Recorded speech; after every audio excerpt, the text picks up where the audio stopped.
saves their customers money. Visit the team at Precision Electrical Contractors, online at pecsalina.com. Back here on pregame is brought to you by Comfort Heating and Air, getting ready for a home game here at Tony's Pizza Event Center on this very special Memorial Day weekend. Getting ready to talk to the Hall of Famer, first ballot in the IFL, now coaching the Salina Liberty in the Champions Indoor Football League. Coach Ron O'Neill, we get ready for this game, and just mentally with me anyway, and I know you're much more involved in the team than I am, but it kind of seems like these games are 6 weeks apart when we have these bye weeks scheduled like we are. I'm curious to get your opinion on the bye weeks and the way that they fall.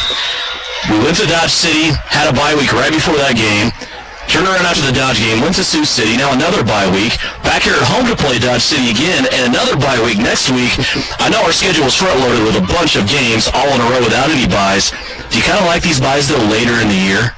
Well, to me, the main thing is when you have injuries, that's when you want the bye. And without knowing exactly when you're going to have the injuries, to me, the byes are what they are. I mean, you have them early, have them late. I mean, you really can't really know until the injuries start occurring. But with us having the injuries in that last game, a few guys got nipped up a little bit. It was definitely good that we did have the bye, and it's good again that we had a bye after this game as well. These byes, now that you say that, have fell a very fortunate time for you with injuries. I remember the last home game that we had here at Tony's Pizza Event Center, guys started getting nicked up a little bit, fatigue and things like that started wearing in because of the schedule that you held. Had a bye week, went to Dodge City, went to Sioux City. Boy, that Sioux City trip was rough on your guys. There's a lot of injuries coming out of that game, and because of that now, could have a little bit of a fluid roster today, aren't you? Yeah, it's part of the game of why you say you have the 25. It's not just 21 guys on any given day that make you win or lose ball games. It's the total 25. We upgraded this week, with picking up Lawrence Smith to take Joshua's spot with the unfortunate injury that he had. He played with me, what was it, 2017. It was a year before I came here. He came to me with Dodge. Okay. We picked him up, and then he played with Kansas City. He played most recently with St. Louis in the AAL. So it was good to, once things did happen after that game, we were able to go get players, and then to get Keontae Roberts was another one, with some of our DBs nipped up a little bit. It was a guy that I was very fond of looking in the 2019 season, him playing in Wichita. Like I told him, I was like, I'm glad now I don't have to game plan for you. You're on my team. So it was definitely fortunate to have those guys available to pick up to add to our roster with all the injuries we've had.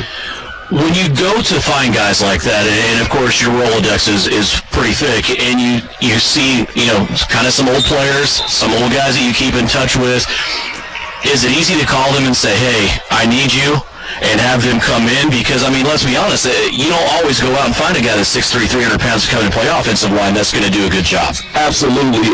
It's a thing that once you've played for me, you've played for me. Yeah. Most of the time, unless the player cuts me off for unfortunate reasons, they don't like me anymore, I cut them or release them or whatever, then that's something totally different. But every player that's ever played for me, I can pick the phone up and say, hey, what are you doing now?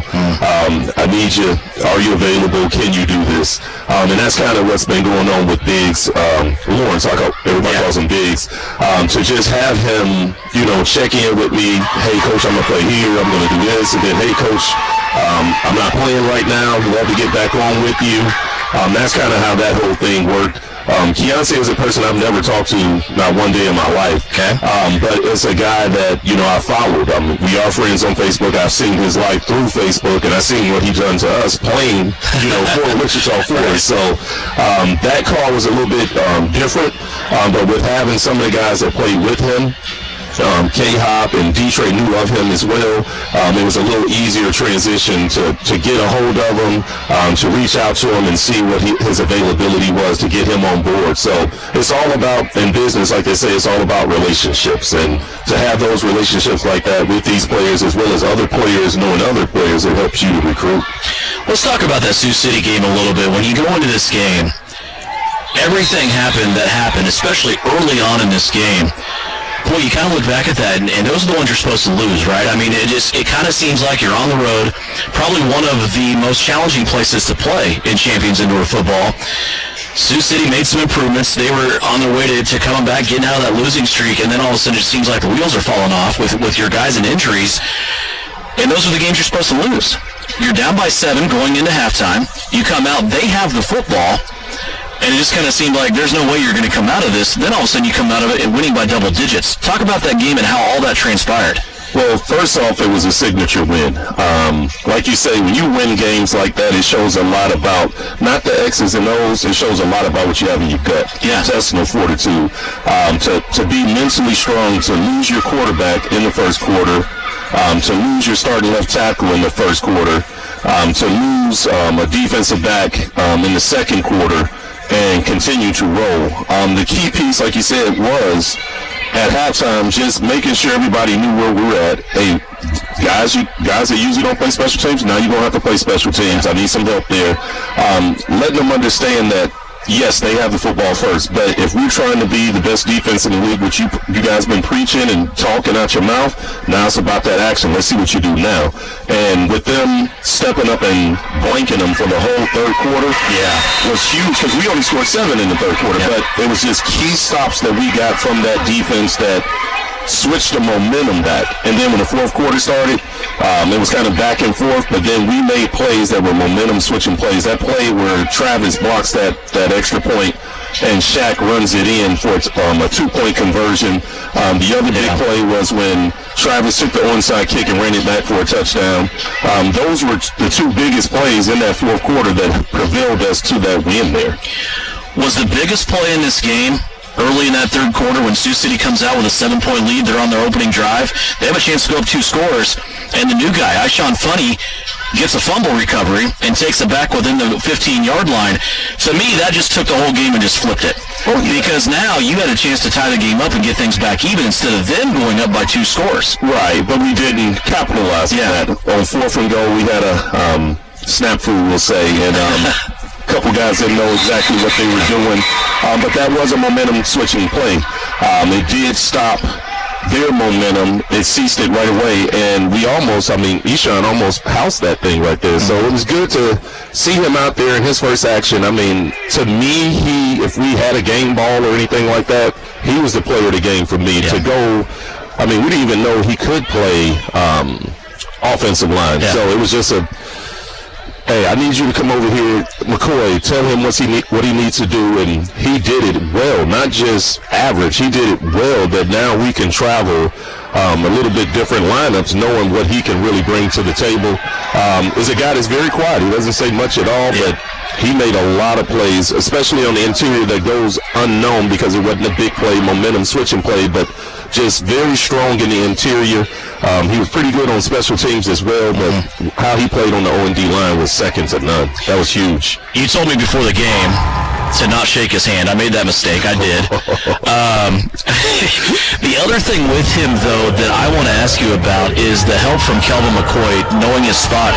But he wasn't just out there playing offensive line. He was playing offensive line against, other than the Liberty line, what could be the best defensive line in the league. He was lining up against Claude Davis most of the game. Absolutely. And to do what he did, and that's sometimes when you have a rookie that don't even know, they don't read the press clippings, they don't really know. If you look at what Claude has done in his career, 4-time national champion, first-team all-league defender, he just went in there and treated him like he was just an ordinary guy. And yes, Claude made some plays on him. He did. He made a couple plays here and there, but for the main thing, Ishawn did his thing at a pretty good, like 83-84% clip, which is pretty good to not take any offensive reps. So being young sometimes do help when you go against veterans like that. It's one of those cases, you don't know what you don't know, right? Sometimes ignorance is a key. True. I want to have you speak about 2 other guys in this game that were kind of taken out of their usual roles and did so much to help you get that win. First, let's talk about Tracy Brooks. Well, Tracy is a guy that, talking with Coach Bonner, one of the coaches that used to be here before, I was like, where did you find him? And he was like, well, we're basically playing semi-pro defensive back, corner. So we always had it as a plan to emergency DB, and he takes a couple of reps here and there in practice, just playing around and everything. But in that playing around, he learned the defense. He understands the defense that when he does come in the game, because he's had to come in the game 2 other occasions as well, where He knows the defense. We don't have to change anything. But he's pound for pound the best athlete on our team. Backup quarterback, to be the starting running back. He's a kickoff return guy. He can play all four positions in the secondary. If I put him at linebacker, he can play linebacker as well. So he can do anything that you tell him to do. And he's he's a superstar, but he acts like the 25th man on the 25-man roster. Is how he is. Whatever you need from me, what do you want me to do? How can I help you win, Coach? It's never about, Coach, give me the ball so I can get these numbers, or, hey, this is going on in my life, so let me go do this. He's always been Salina Liberty first, and it's a pleasure to have him on our team and for me to inherit that. You don't know what you're going to inherit when you come to a different team, but we seen it right away, Coach Martinez and I, that he was class personified. He's always on time. He's always pushing other players to be better. He's a true example of what we say the Salina Liberty way. He leads by example of what that is. The other guy I want to ask you about, Coach, is a guy that I want to, first and foremost, ask you, why was he even active for the second time this year? That's Mitch Kidd. Well, Mitch Kidd is a guy that it was kind of some bad luck, so to say. The second game is when we made the decision. Before the season, we knew we had two good quarterbacks, but I was like, I got to make a decision after that second game of who's going to be our guy. And it was fair. We started the game with Mitch Kidd, the Wichita game. And then at halftime, because Tyree was playing a little bit better, we went with Tyree for the rest of that game, and the rest was, he was player of the week, right. And he went on that run. So, but he didn't pout about it. He came to practice. Him and Rusty Becker are the first ones at practice every day. They're getting loose. They're getting ready, playing or not playing. He's there. He was ready to go, and it was, I don't even know, like I told him in that game, I was like, I feel like Nostradamus when you predict the future, so to say, because he was inactive for a healthy stretch for like 3 weeks in a row. Right. So to have him play in that particular ball game was huge, and then the way he came in and played, like he never skipped a beat. It was a thing because it was like, well, did you change the play calls or anything? I didn't change anything. I had my play call sheet, and we went down there and did what we needed to do, and he executed at a very high clip, and he's a very smart kid. He's also a guy that is athletic. He showed you he can run football as well. So it's good to have two good quarterbacks, and for him to show and wait his turn, so to say. Because we told him it's going to come. It's part of this game. Indoor football is a violent sport.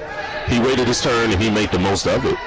On the heels of that 51-40 victory 2 weeks ago in Sioux City, you've gone through a bye week, and now you get ready here for a home game here at Tony's Pizza Events Center against the Dodge City Lost. So the second time you're playing them in your last 3 games. And this was a Law team when we were in Dodge City a couple of weeks ago. I think we all felt that's a team on the rise, and it's a team getting better.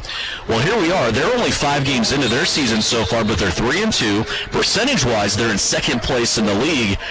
This is a big game for you, because if you win this game here tonight, you can put everybody else in the league with at least 3 losses and have that little bit of cushion that you and I have talked about. Absolutely, and our first goal is to get home field throughout the playoffs.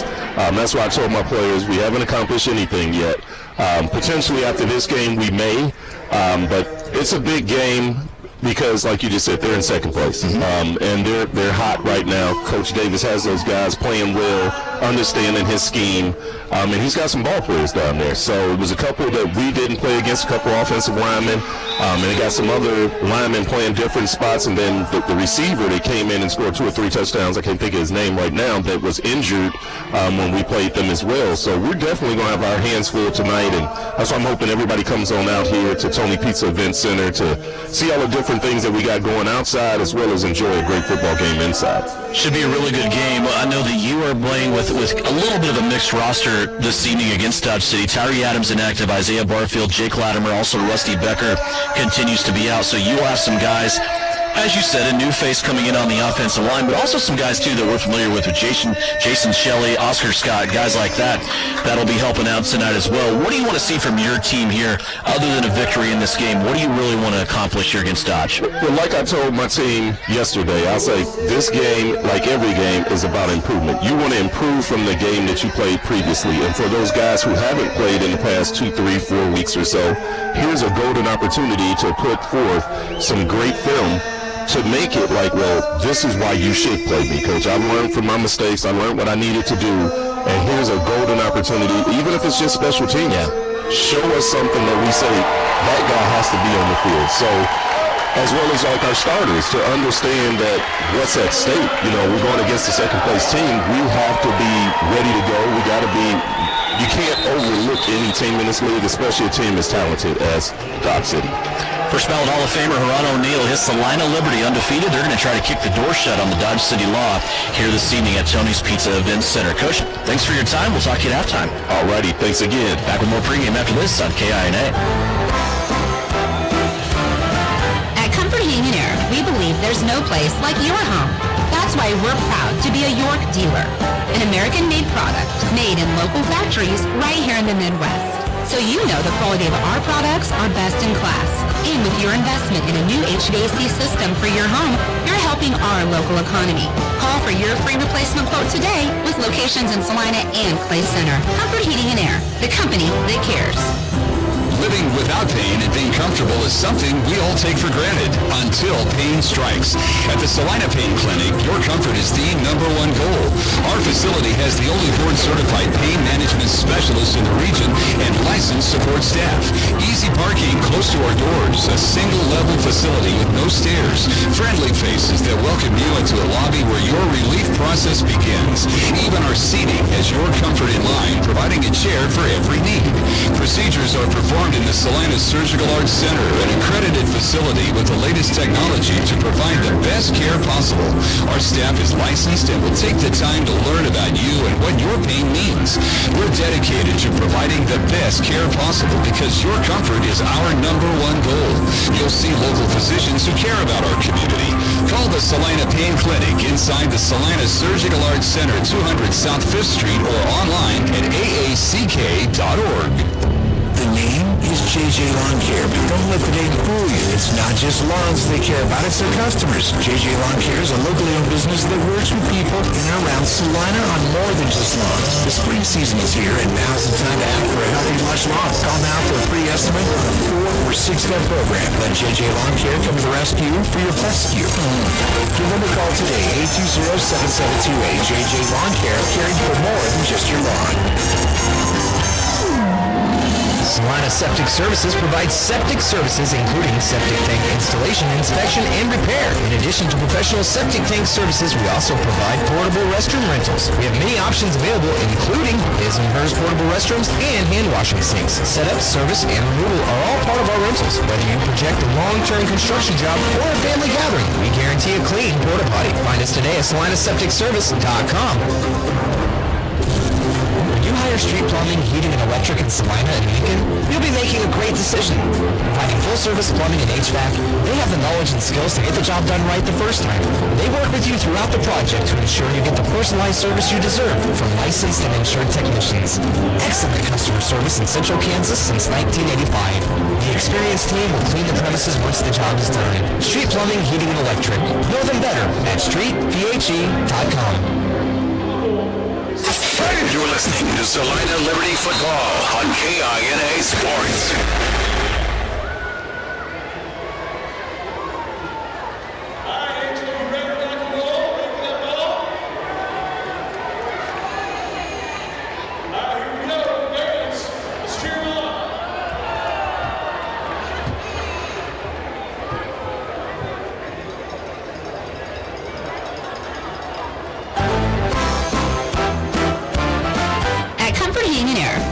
There's no place like your home.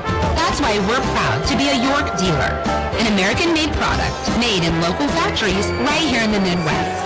so you know the quality of our products are best in class. And with your investment in a new HVAC system for your home, you're helping our local economy. Call for your free replacement quote today with locations in Salina and Place Center. Comfort Heating and Air, the company that cares.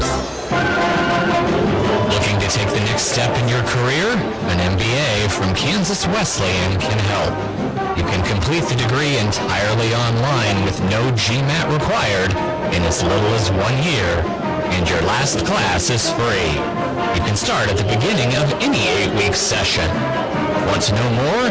Visit kwu.edu/MBA. That's kwu.edu/MBA. You're listening to Liberty Football on KINA.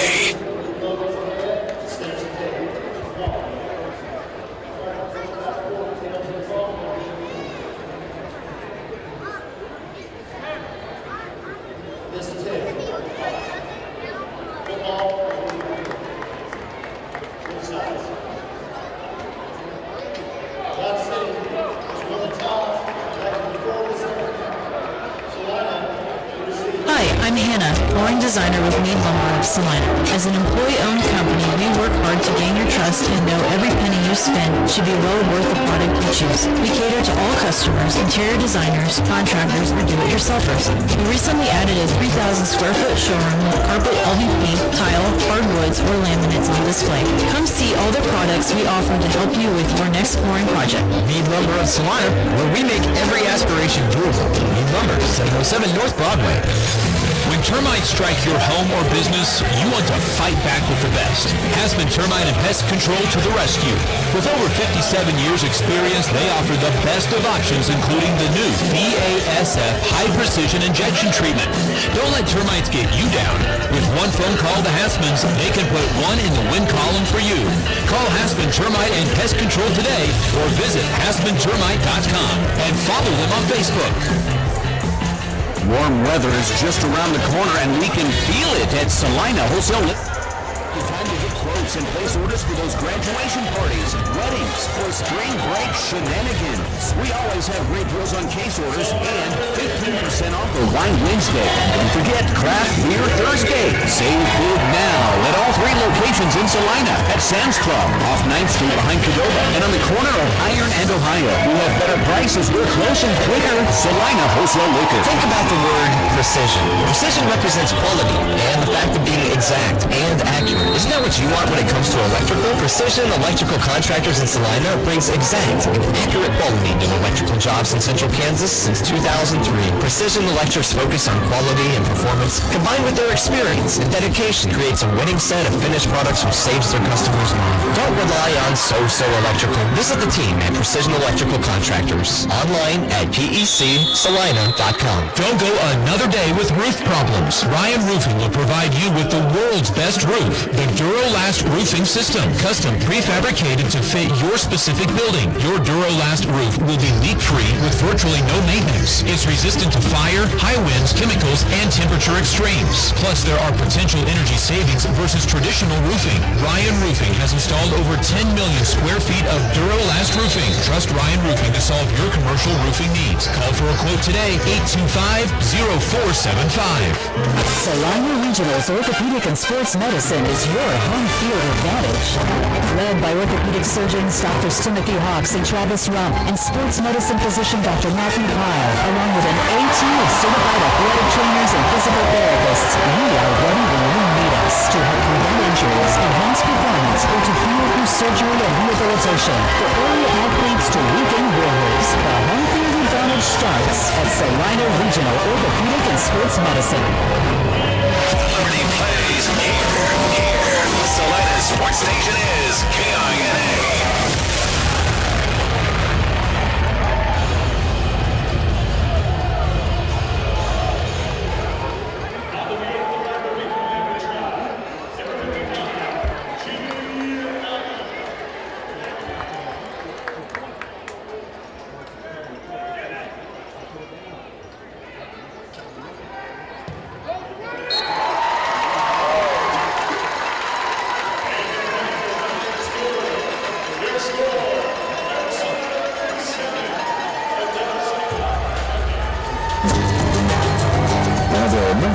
to visit the beautiful community of Marquette, Kansas, Smoky Valley Distillery offers a new one. Made with the finest Kansas ingredients, including the refreshing sandstone-filtered water of the nearby Kyra Aquifer, these handcrafted spirits capture the heart and soul of Central Kansas and the taste of the Smoky Valley. Ask your local liquor store for Smoky Valley Distillery's Kansas-born products today. The name is JJ Lawn Care, but don't let the name fool you. It's not just lawns they care about, it's their customers. JJ Lawn Care is a locally owned business that works with people in and around Salina on more than just lawns. The spring season is here, and now's the time to act for a healthy, lush lawn. Call now for a free estimate on a 4- or 6-step program. Let JJ Lawn Care come to the rescue for your rescue. Give them a call today, 820-7728. JJ Lawn Care, caring for more than just your lawn. The Tony's Pizza Event Center is open for business and ready to welcome you. Whether you have a group of 12 or 1,200, our staff can help you plan the perfect event. With 8 meeting rooms and over 18,000 square feet, the Great Plains Manufacturing Convention Hall has plenty of room for your conference, trade show, wedding, or banquet, while our in-house food and beverage take the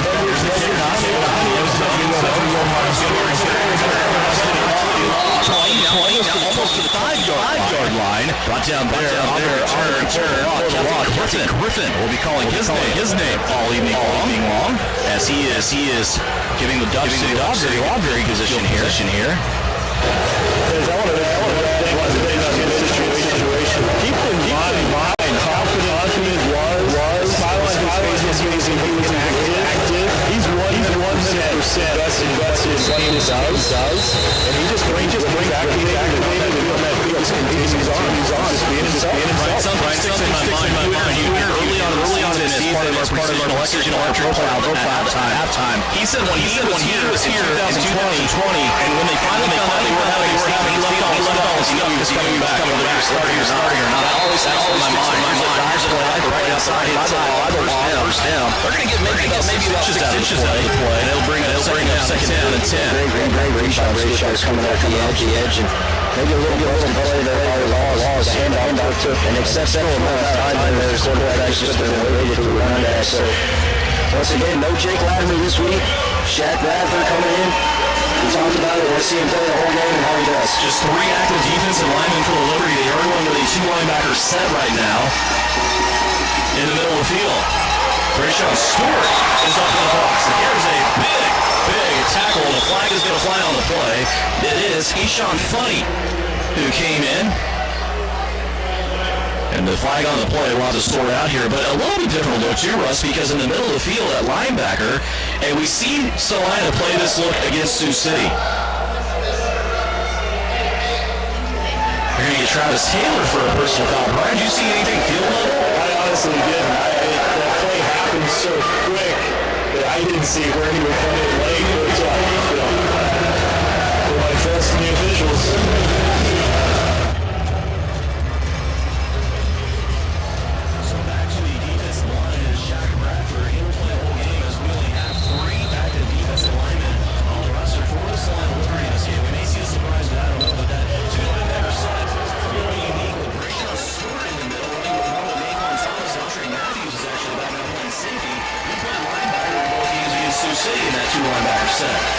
City line, the penalty takes them all the way to the Liberty 16-yard line. A little misdirection play. They're going to hand it off here to Cameron Booty, and Booty will take it down inside the 10 to the 9, now almost to the 8, as he is getting a 7-yard gain on first down. They'll bring up second down and 3 as the Dodge City Law now pushing inside the 10 towards the 5-yard line.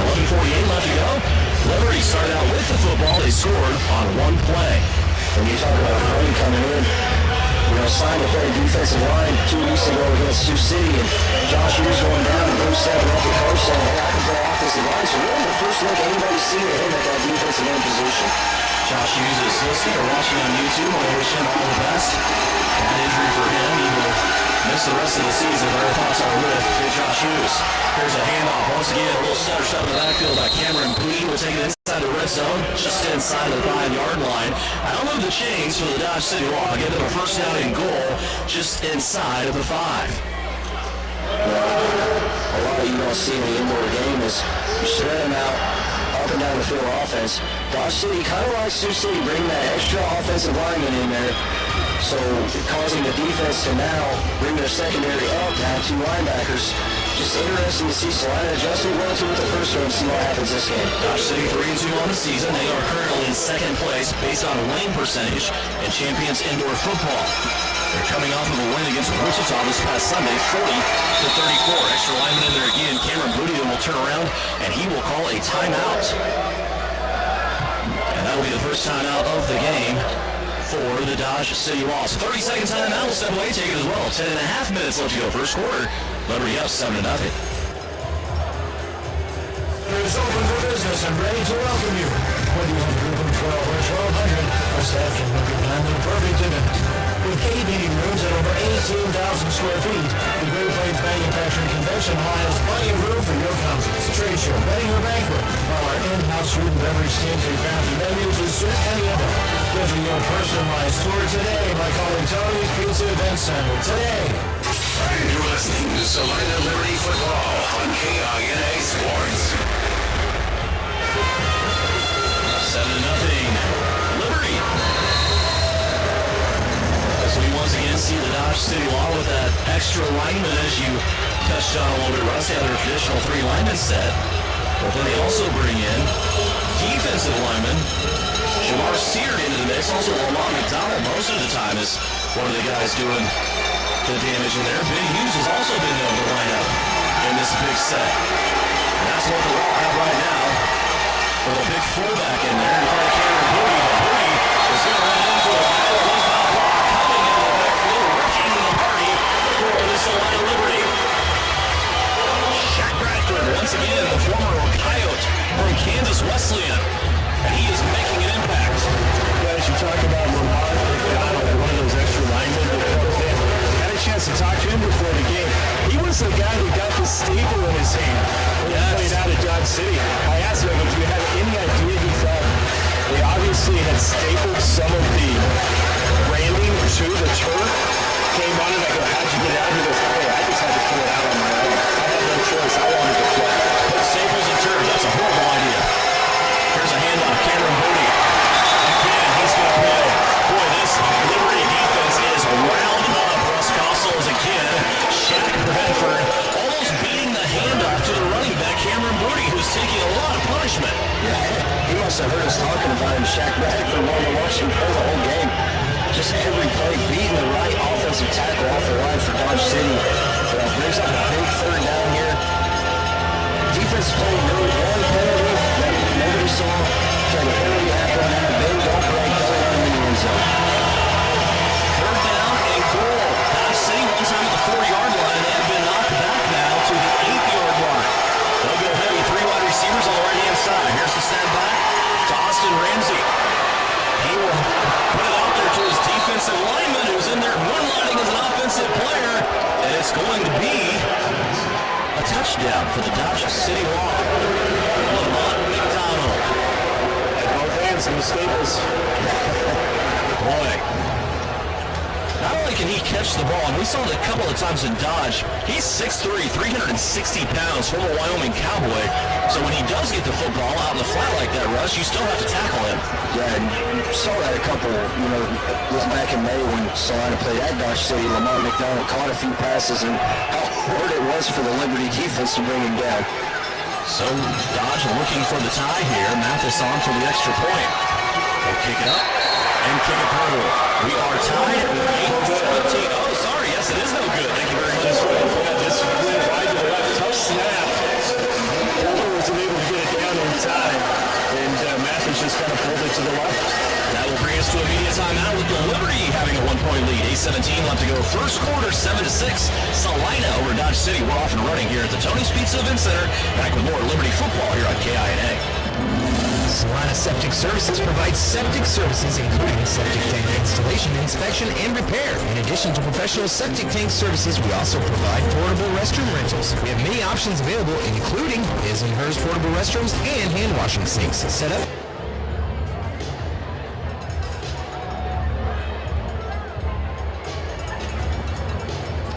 at SalinaSepticService.com. Think about the word precision. Precision represents quality and the fact of being exact and accurate. Isn't that what you want when it comes to electrical? Precision Electrical Contractors in Salina brings exact, accurate quality to electrical jobs in central Kansas since 2003. Precision Electric's focus on quality and performance, combined with their experience and dedication, creates a winning set of finished products which saves their customers money. Don't rely on so-so electrical. Visit the team at Precision Electrical Contractors online at pecsalina.com. You're listening to Liberty Football on KINA. Devin, Russ, Brian, Sam back here at Tony's Pizza Event Center in Salina. Liberty, after each team has had the football, lead at 7-6. Has a really cool event going on here today at the Tony's Pizza Event Center before the game. It's a youth flag football tournament. All shapes, sizes. Went after it, and boy, they were really competitive on that field, weren't they, Russ? Yeah, it was a pretty intense, and it's good that the Salina Liberty get the youth involved to come in here, let them play on the pro field. That you saw a lot of them out there, chirping, talking away, having a good time. So that's what it's all about. Well, the oldest group was 14 and under, and it went down from there at 10 and under, 12 and under, on down the line. So a lot of kids here at Tony's Pizza Event Center. And that was all put on by the players. Coach Jorge Martinez was supervising, but really a lot of the players, Kelvin Mccoy, Dominic Carson, all those guys heavily involved in the youth flag football tournament. And it was a really cool event. Also a big tailgate here in Salina at the parking lot of the Tony's Pizza Event Center before the game for this special military appreciation game here at the TPEC. As we are off and running, first quarter, 8:17 left to go. Here in the opening period, 7-6, the Salina Liberty and the red, white, and blue ready to get the football back from the Dodge City Law. Go ahead. That'd be interesting on his kickoff. We saw Brett Mathis put a couple Unos up there a couple weeks ago, last week, back home in Dodge City. A little bit harder to do here at the Tony's Pizza Event Center, but especially with the direction that he's kicking. If you go the other way, you're going to avoid that concert rigging that hangs from the ceiling here. But this way, it's going to be awfully tough. You're going to have to line drive it. He is very, very talented. I'm not saying he can't do it, but it's kind of a gamble situation. He's going to loft it off to Dominic Carson, 5 yards deep in his own end zone. Here comes DC out to the 5, 10, straight up the middle of the field, 15, 20. Little Sanders, 25. Here goes Dominic Carson, 20, 15, big play. He goes to that. First special teams touchdown of the season. The Salina Liberty has Dominic Carson from 25 yards away, and the Liberty have touched the ball twice, and then 13 points to show for it so far. Big block that time down at the end by Tracy Brooks. Mathis went in, tried to make the effort to get Dominic brought down. But that's where, guys, you talk about the risk reward of going for that one play. Just came up a little bit short, but that height allowed that return team to get set, create that coverage to get down with those key blocks. Return TD. Extra point coming up here for the Salina Liberty. Kelvin McCoy will snap it back to Tracy Brooks, who had that big block.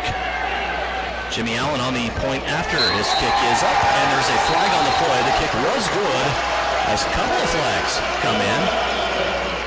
Dodge City tried to run a player on late, and he tried to wave the official like, hey, I'm going to stay back here. I'm not going to be in the play. Well, hey, that's still a penalty. Doesn't always work, does it? The hey, wait for me trick. So 2 times Salina has been able to touch the football. They've only ran one offensive play, and they lead it 13-6.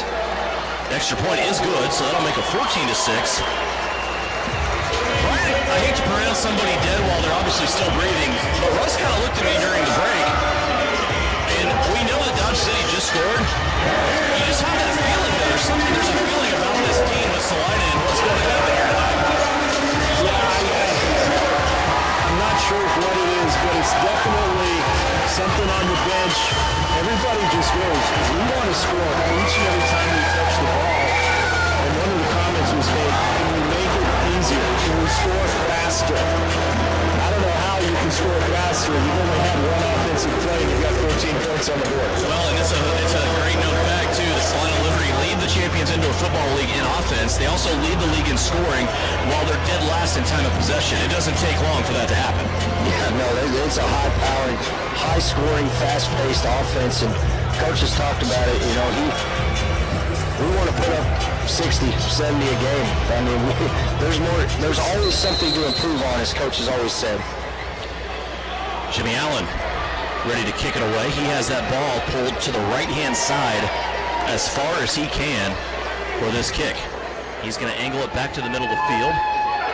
With the reception, here comes Dodge City out of their own end zone. Gerald Thomas this time takes it across the 15. He is going to be dropped down at about the 19, maybe the 18-yard line. Nice open field tackle by Chad Steinwalk. So we still call him the new guy. This is the third game for Steinwalk in a Liberty uniform. His first game was the matchup on May 9th in Dodge City. Is there anything can we start the Liberty Mafia? He's a member of the Bills Mafia. He admitted that. They pushed some tables out in the parking lot. Shotgun a few beers. We call him the new guy, and he's played well ever since we called him the new guy, so why stop now? Of course, the new guy is on the offensive line. We've only got the chance to see him once, and that's Lawrence Smith. Miami Florida native, 6'3", 330 pounds. Experience with Coach Ron O'Neal playing for Coach O.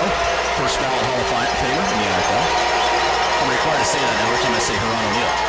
There's a little screen play out, and that's going to be absolutely rocked by break. Shots fired. Boy, the Liberty, they're gaining more yards on defense than they are offense right now. Yeah, this defense has really showed up and showed out early. The only yards given up were on that questionable penalty, but we've seen Brayshawn early in the year get beat a few times, and Coach kind of stuck with him, said that we heard him in the pregame saying we've learned, we've fixed our mistakes, we need to get better. And obviously Brayshawn has taken that to heart because he has played lights out in this first quarter. So second down and 12 for the Law. They got pushed back.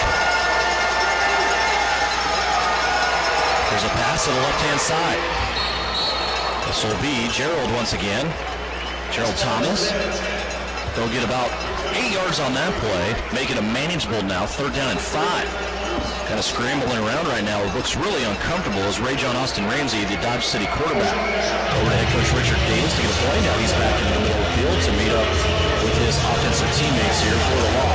5:24 left to go, opening period. 14-6 is our score. Liberty. Two wide receivers will go in motion, one on each side.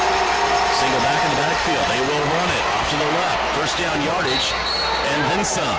Across the midfield stripe, got the first down. Now inside the 20 to the 16 go the Law. That was a little bit of a delayed handoff that time to Cameron Booty. And we talk about Ray John Austin Ramsey coming back to coach and saying, hey, you gotta tell that guy over there to figure out how to block 94 Shaq Bradford, because I'm running for my life from him. It seems the only real positive plays they can have is them running plays, is bringing them extra offensive linemen in.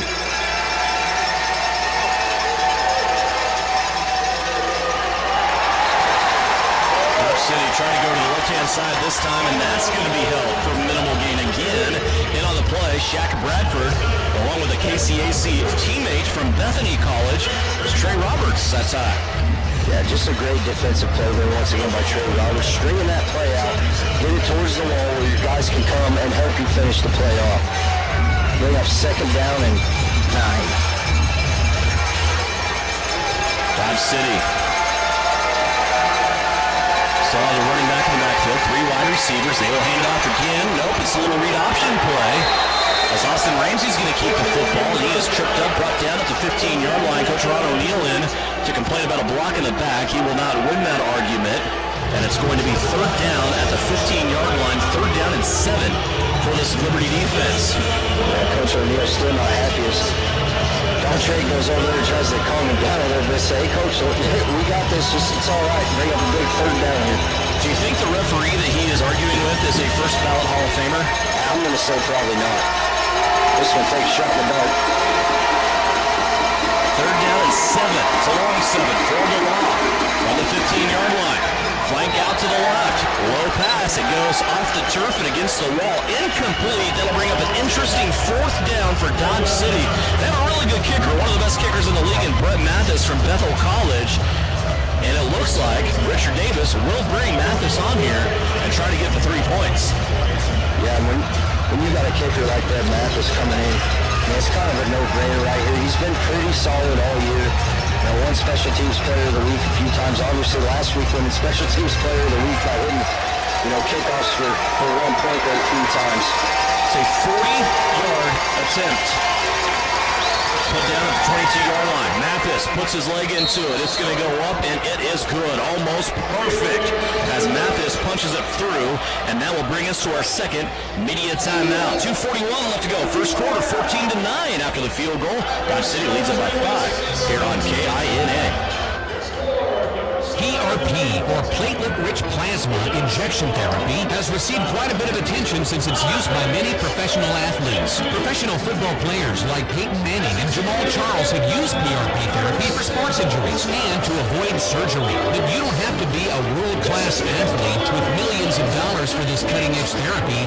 PRP is available to you in the Salina Pain Clinic. Call the doctors for a consultation and see if this treatment is right for you. See them at 200 South 5th in the Salina Surgical Arts Center. When you hire Street Plumbing, Heating, and Electric in Salina and Lincoln, you'll be making a great decision. Providing full-service plumbing and HVAC, they have the knowledge and skills to get the job done right the first time.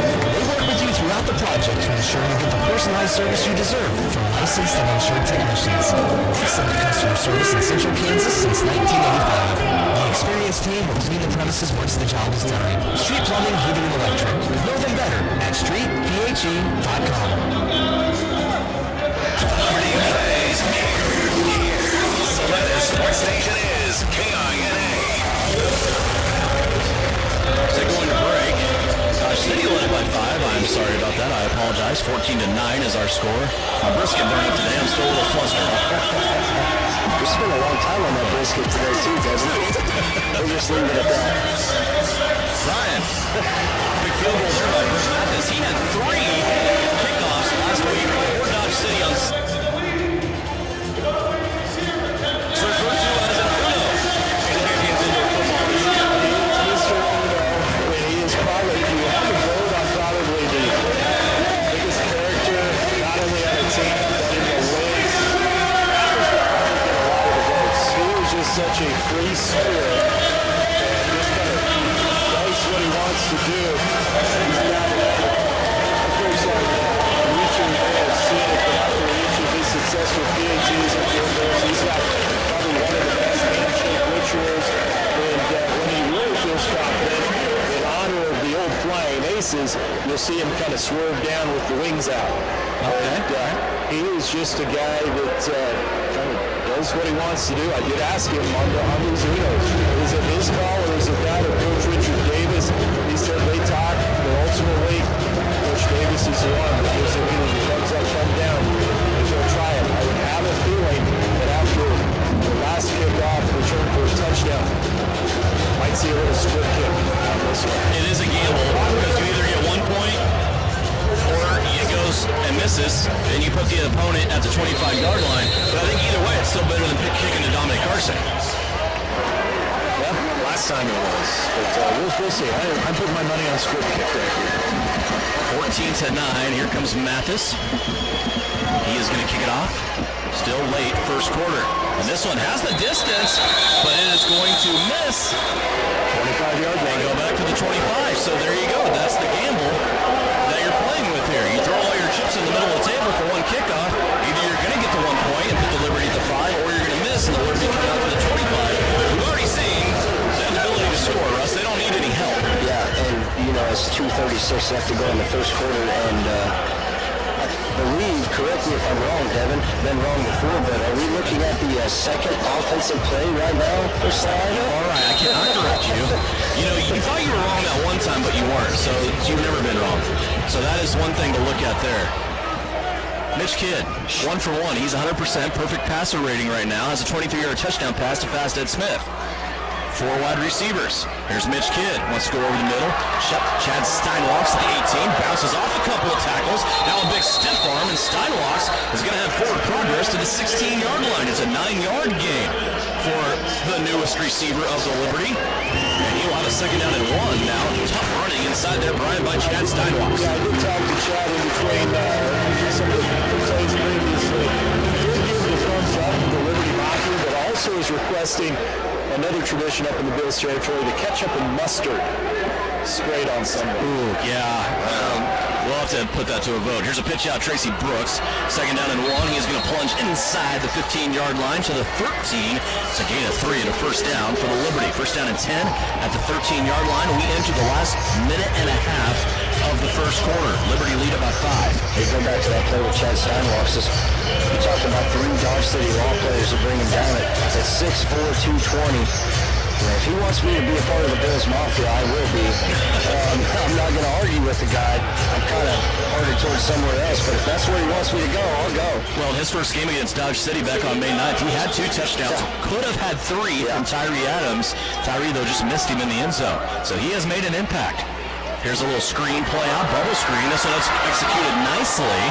Out there on the edge to Raheem Bird. Bird, a couple of stutter steps like a water bug, will make his way inside the 10 to the 9 and pick up 5 for the Liberty. We saw Raheem Bird have a big game up in Sioux City. You know, Mitch Kidd comes in and says, all right, 2-3, you're my guy. I'm throwing it right to you every Middle time. of the field every time. Let's do it till they stop us. And Sioux City wasn't able to, more often than not. 35 seconds left to go. Second down and 5 inside the 10. Kidd will hand it off. Nope, it's a read option. Here comes Mitch Kidd looking for the end zone. He takes a hard hit up against the wall. And Mitch gets up, runs back over to first ballot Hall of Famer Herman O'Neill after he gets to the 1-yard line. Ryan, what a hit right inside the 1-yard line. Actually, they're going to say the 2. He's up against that wall in front of you. Yeah, he's going to give a whole lot. And he went go out, and his momentum from that hit took him back right into the banner there. Popped it back, but you know what? You said how tough is this guy? He always just bounces right back up into the first one. And probably a great time to take a break for Mitch Kidd. End of 1. Salina has it. It's going to be first down and goal from the 2 when we come back. Salina leading 14-9 right here on KINA. Looking to take the next step in your career? An MBA from Kansas Wesleyan can help. You can complete the degree entirely online with no GMAT required in as little as 1 year, and your last class is free. You can start at the beginning of any 8-week session. Want to know more? Visit kwu.edu/MBA. That's kwu.edu/MBA.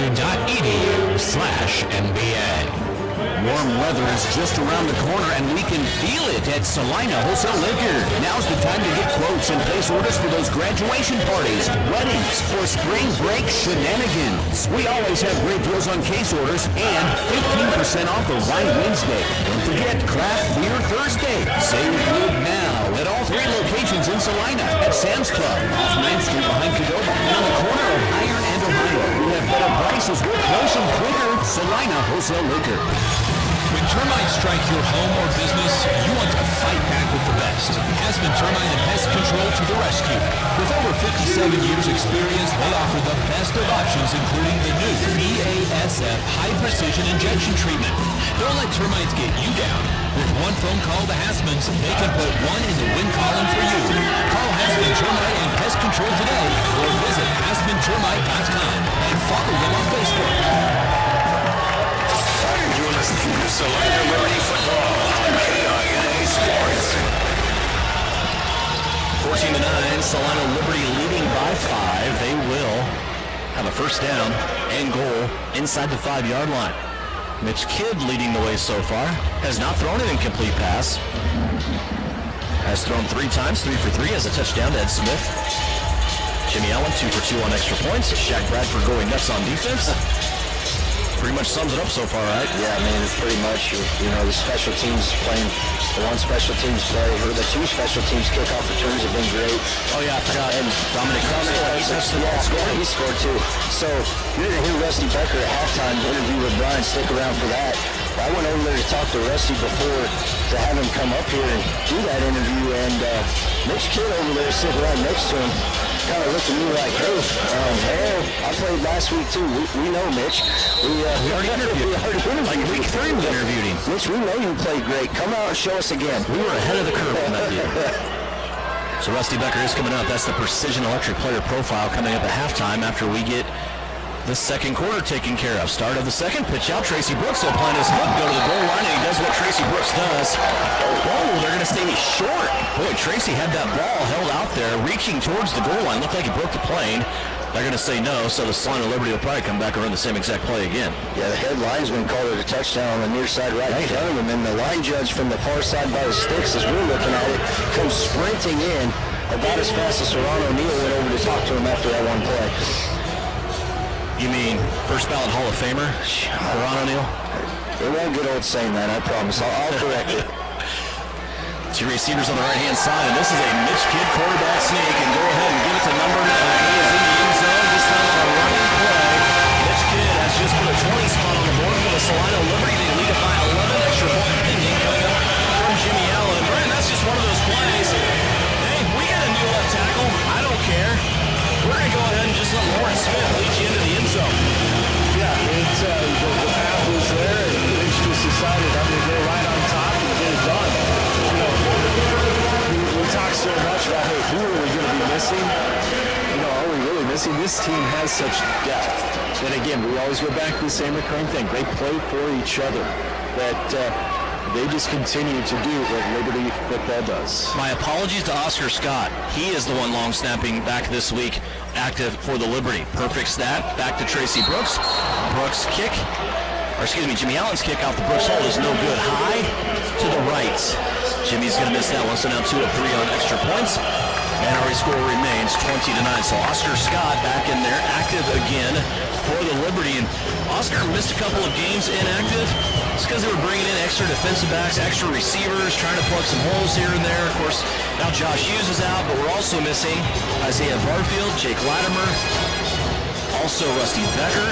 So Oscar Scott, a necessity to add to that defense, and he is back long snapping once again here for the Liberty. Yeah, Coach talked about it. You know, guys go out. We still have guys who, now's your time to step up. You have to prove yourself. And we've seen Oscar Scott do it earlier in the year. You know, they didn't bring him in by mistake. One of the best snappers probably to play this game. Yeah, he was inactive for a few weeks, but you called it with Latimer out, Barfield out, Rusty Becker out. And you play 8 guys on defense, and there's 3 of your starters gone right there. 20-9 is our score. Salina leading the Dodge City Law. And both teams have scored. Both times they have touched the ball. Salina Liberty has touched it 3 times. One of them, though, was not an offensive drive. It was a kick return by Dominic Carson at 55 yards for a touchdown. The Law have also had 2 offensive drives, and they have come up with 6 and 3. Jimmy Allen ready to kick it away again. Back deep for the DC Law will be Gerald Thomas. High end over end kick will take Thomas all the way back to the wall, deep out of the end zone. Here he comes to the 5, and he's going to be stuck and flipped at the 10-yard line. Forward progress will have him make it to the 12. But Trey Roberts in there on special teams. Russ for the Liberty. Yeah, just an unbelievable open field tackle there by Trey Roberts as he come flying in. You know, the returner tried to put a juke on him, but you always tell your guys, always finish the play. Trey Roberts finished the play right there. Guys, the funny thing about that, after the point after, Trey was sitting right beside me, and he just, all of a sudden, the light bulb went off. He goes, oh, wait, I'm on special teams. Yeah, I got to get on kickoff. He doesn't play a lot of special teams. Totally forgot he was supposed to be out there, and he does this. And we talk about Jake Latimer not being here. He's the guy on special teams that we talk about so much, and he is absent for today's game. There's a pitch out. Cameron Booty, right-hand side. Cameron will make it to the 16-yard line. Gang tackled there by the Liberty defense after a gain of 4.5 yards. That'll bring up second down and short. Oscar Scott, Naquan Thomas, the 2 linebackers, in on the mix for the Liberty. Our defense has been out there quite a bit, and during that last kickoff, Shaq Bradford was down on a knee. He looks right now. You can tell he has had more plays tonight than in the previous games, but he's going to continue to push through it. And you saying that leads me to saying this and noticing this, Brian. Oscar Scott is playing a left defensive end right now for the Liberty. They're going single linebacker with Naquan Thomas. So Scott in their defensive line. Here's the read option play. They give it to Cameron Booty, and look at those guys. There they are again. Naquan Thomas, Oscar Scott in there making the tackle. Eshawn Funny also in there as well. Russ, when you're not active for a couple of games, you get that fuse lit again like Oscar Scott, you're going to do whatever it takes. legs. Yeah, you know, it's go time. I'm back on the active roster. I got to prove my spot. Maybe we should run down this defense right now, because this is something that the Liberty has not seen right now, this lineup on the field. Kelsey Roberts, left corner. Trey Roberts at the right-hand corner. Naquan Thomas, linebacker. Kendrick Harper, one of the defensive backs in the slot, along with Dontre Mathis. Now Mathis will come over and switch with Keonce.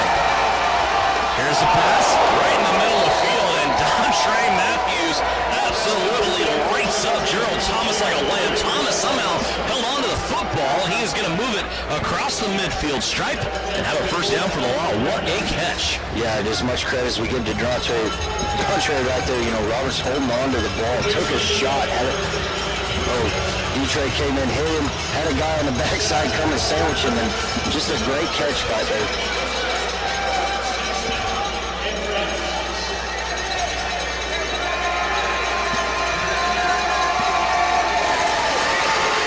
First down. The Law with a misdirection play. They put it in the belly of Cameron Booty that time. He will make it to the 17.5-yard line. Kicks off a chunk of 5. And we saw a couple of rough running plays early on, Russ, for Cameron Booty and his Dodge City Law offense. But since then, he's been getting some good plays here and there, 4 or 5 yards a chunk. Yeah, if you notice the last part of this drive, I've noticed, I could be wrong again, but that extra offensive lineman does not seem to be out there for this, second quarter of this game. They kind of went away from that. And I think that allows the Liberty to go back to what is probably a kind of a traditional set with one linebacker, Naquan Thomas. There's the snap for the Law. They go back to Cameron Booty, this run-heavy offense, and another big chunk here by Cameron Booty. A good block downfield by one of the wide receivers. This is Surrey Davis down the field, blocking pretty much everybody he could get in his zone, and Cameron Booty is going to take it all the way down to the 5-yard line. That's a gain of 13 for the Law, and it will be first and goal just at the edge of the red zone at the 5. Yeah, Cameron Booty's having a great first half so far. Positive yards every time he touches it. We know Dodge City is a run-heavy offense, just like Sioux City was a couple weeks ago that Salina has seen. So the adjustments are there. There may be adjustments before. Let's see if they can stop it. There's your extra lineman in there again. Glorified fullback. That is going to be Ben Hughes for the Law. And a whistle is going to stop play. Richard Davis wants to burn a timeout. He'll bring Rajon Austin Ramsey over to talk about it here. And this will be Dodge City's second timeout. 30-second timeout, we'll take it as well. 9.5 minutes left to go. Salina trying to keep Dodge City out of the end zone here on KINA. Hi, I'm Hannah, flooring designer with Mead Lumber of Salina. As an employee-owned company, we work hard to gain your trust and know every penny you spend should be well worth the product you choose. We cater to all customers, interior designers, contractors, and do-it-yourselfers. We recently added a 3,000 square foot showroom with carpet, LVP, tile, hardwoods, or laminates on display. Come see all the products we offer to help you with your next flooring project. Mead Lumber of Salina, where we make every aspiration doable. Mead Lumber, 707 North Broadway. You're listening to Liberty Football on KINA. Back here at Tony's Pizza Event Center, toughest monster truck tour rolling into Salina. June 26th, that's a Saturday night, just one show. Sometimes the toughest monster truck tour will do a 2-day show, just a 1-day show. Get your tickets now at Tony'sPizzaEventCenter.com. First down and goal from the 5. Here's the handoff. Cameron Booty, stutter steps, gets by a tackler. Boy, Travis Taylor had a beat on him in the backfield, Brian Berner, but somehow that little slide step around Taylor was able to get Cameron Booty down to the 1-yard line where it's second and goal. Yeah, he got around Kelvin Roberts also, and then Dontre Mathis came and really was able to get enough leverage to keep him from the extension into the end zone. So good play that time by Matthews to stop that 6 points. Second and goal from the 1. Another heavy lineup now. Ramsey will duck under center, and he is going to be drugged down from behind by Mr. Kakeda. But Shaq Bradford again, who just comes around. Actually, check that. That's Kakeda. Kendrick Harper made it in there, lining up close to the line of scrimmage, and he almost beat the handoff. Yeah, just a great play by Kendrick Harper coming around and talk about you get this far down here, defense can come up a little closer. I say handoff, that was a quarterback sneak, but he was still there like a snap. I mean, he was right there. I saw the 4 on the side of the jersey. I thought it was Shaq, but it was Kendrick Harper. Now third down and goal from the 1. Here's the kid, Cameron Booty runs to the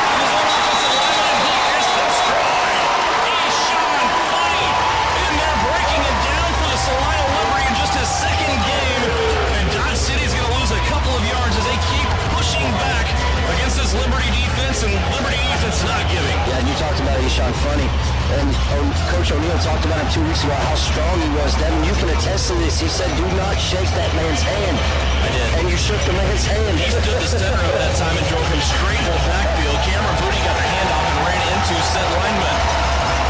Rajon Austin Ramsey is staying out on the field for fourth down. It's 4th and goal from the 3. A big play here early on in this game, and Richard Davis wants a timeout, and he's not happy about it.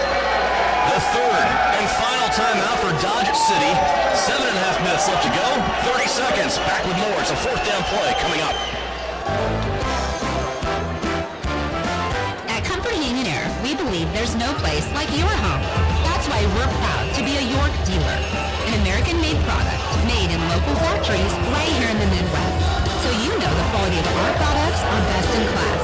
And with your investment in a new HVAC system for your home, you're helping our local economy. Call for your free replacement quote today with locations in Salina and Clay Center. Comfort Heating and Air, the company that cares. The Liberty plays here. The Salina Sports Station is KINA. 7:31 left to go. Welcome back to Tony's Pizza Event Center. A happy Memorial Day weekend to you. Please remember why this weekend is a 3-day weekend and those that have lost their lives serving our country.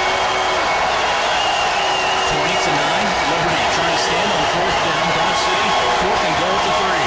Big pitch out, pass to the end zone. It's up for grabs and it is incomplete.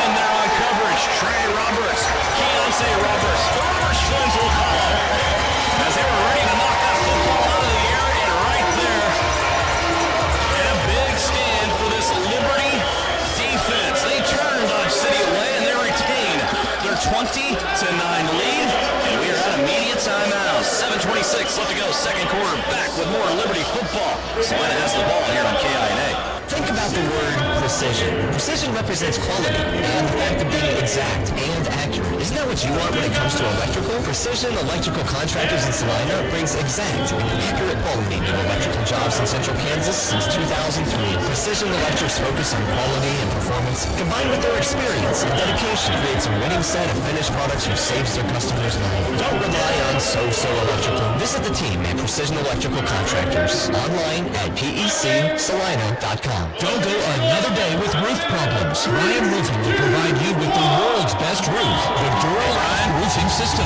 Custom prefabricated to fit your specific building. Your Duralast roof will be made with virtually no maintenance. It's resistant to fire, high winds, chemicals, and temperature extremes. Plus, there are potential energy savings versus traditional roofing. Ryan Roofing has installed over 10 million square feet of Duralast roofing. Trust Ryan Roofing to solve your commercial roofing needs. Call for a quote today, 825-0475. You're listening to Salina Liberty Football on KINA Sports. 7:26 left to go. 20-9 is our score. Salina leading Dodge City. Salina has the football back. Guys, comes a 1st and goal inside the 5. Actually, a 2nd goal to 1. And Salina just pretty much stood up and said, nope. Yeah, man. Keep in mind, they're playing without 2 of their starting defensive linemen, Jake Latimer and Rusty Becker, in this game. Yeah, and arguably probably 2 of the best tandem duo at that position without them in this game. So, nonetheless, a turnover on down, a great stand by Salina as they come up with the ball here, 1st and 10 at their own 5-yard line. Here comes the offense. Kelvin Mccoy, he snapped every single snap back to whatever quarterback's behind him, either Tyree Adams or Mitch Kidd. Here's Mitch Kidd, he gets knocked down as he throws it, still complete out to Chad Steinwalk. Steinwalks will bite off 8 yards, and Mitch Kidd just runs over, casually talks to Ron O'Neill like he never got knocked down. He has not thrown an incomplete pass yet, Brian. I'm not going to even reply to that because I don't want to be part of the jinx. I didn't say anything. This is just so calm. It's just amazing, how he can just sit back there. And I think that's why Coach O'Neill comes back. He's one of the smartest guys we've ever had around, and it shows with his composure. 20-9. Here's 2nd down and 2 after the 2-yard gain by Steinwalks. Now they're going to pitch out to the Champions Indoor Football leading scorer in the rushing game. That's Tracy Brooks. They'll have a 1st down, move the chains, slide out to the 16-yard line. 6.5 minutes left to go. Again at halftime, we will have Rusty Becker inactive for this game, fighting off a little bit of a foot injury, but he is is our Precision Electric player profile guest, along with Brian Burr. That's coming up at halftime. Tracy Brooks this time will flank out to the left-hand side as a wide receiver out wide. Ed Smith in the slot on that side. We go 4 wide. Here's Steinwalks again on the bubble screen. Cuts back to the middle of the field. He'll spin off with a tackler. Gets 7 yards and brought down there. The ball came loose, but the official promptly says that was caused by the ground. And on the tackle for Dodge City was Lance Mathis. Yeah, and you see Steinwalks come up a little limp there, and they're not sure. He's still limping out of the huddle, so... Gain of 6 on the play. 2nd down and 4. McCoy, southpaw snapper, back to Kidd. In the slot, hit Ed Smith in the hands. Incomplete. And that's not something you see Ed Smith do very often, is drop the ball. And obviously not something Mitch Kidd does very often, is throw an incomplete pass in this game. Well, I feel like we let him into that. I don't know about this we. Maybe you let him into that. Oh, thanks. You let him into it like a burnt biscuit. Oh, man. Here's the handoff. Brooks looking for some territory. There is none. That Dodge City defense is going to stack him up. A gang tackle of Tracy Brooks right at the line of scrimmage. Tracy might have got the length of the football, but that's all. And it will bring up 4th down. Yeah, and you talk about bringing up 4th down as Salina on the year. 3 for 11 for 27% on 4th down, as it looked like they're leaving Jimmy Allen on the bench and Mitch Kidd coming back in for this big 4th down play. Is that the Russell Rare stat of the day? That's all you got. Okay, all right. I like it. 4th down and about 4 for the Liberty. Mitch Kidd, empty backfield, drops back to pass. He's going to be hit as he throws. Touchdown. Mitch Kidd back to his own goal line, celebrating as he drops it to Ed Smith. That is the leading receiver in Champions Indoor Football. And he adds another touchdown to his repertoire. And we talk about Ed Smith dropping that wide open pass in the middle of the field, and obviously all the trust in the world to go right back at him. And Mitch Kidd drops an absolute dime right to Ed Smith where he can corral it before he gets into the wall. Brian, Mitch had a guy in his face. Did he even see his target down the field? I don't think so. I'm sitting here with my man Trey Roberts, and as soon as the ball was snapped, Trey is in my ear. He's going, "That's going to be a touchdown. That's going to be a touchdown." He saw it. I didn't see it. I don't see how Mitch was able to see. He put that in an area and just dropped it down right in for the 6 points. Jimmy Allen on for the extra point out of the hold of Tracy Brooks, and the snap off for Scott. It is up. It is good. 27-9 our score.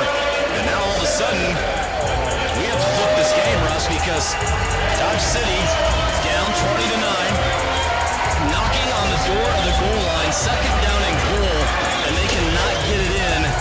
Salina goes down and scores, and now the gap, huge, 19 points. Yeah, for everyone who's not followed this Salina team, Gerald O'Neill has preached defense and special teams. We know the offense is there. We know we've got the weapons that can do this.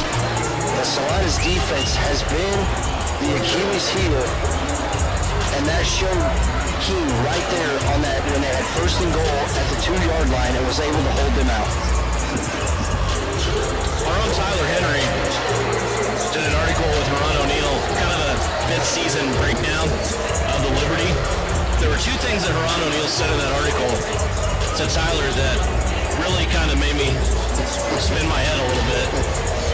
Tyler asked him about his evaluation of the offense. Basically, in a nutshell, Coach Ron O'Neill said, our goal is to go out and score 70 points every game. We haven't done that yet. We have work to do. Then he asked him about the defense.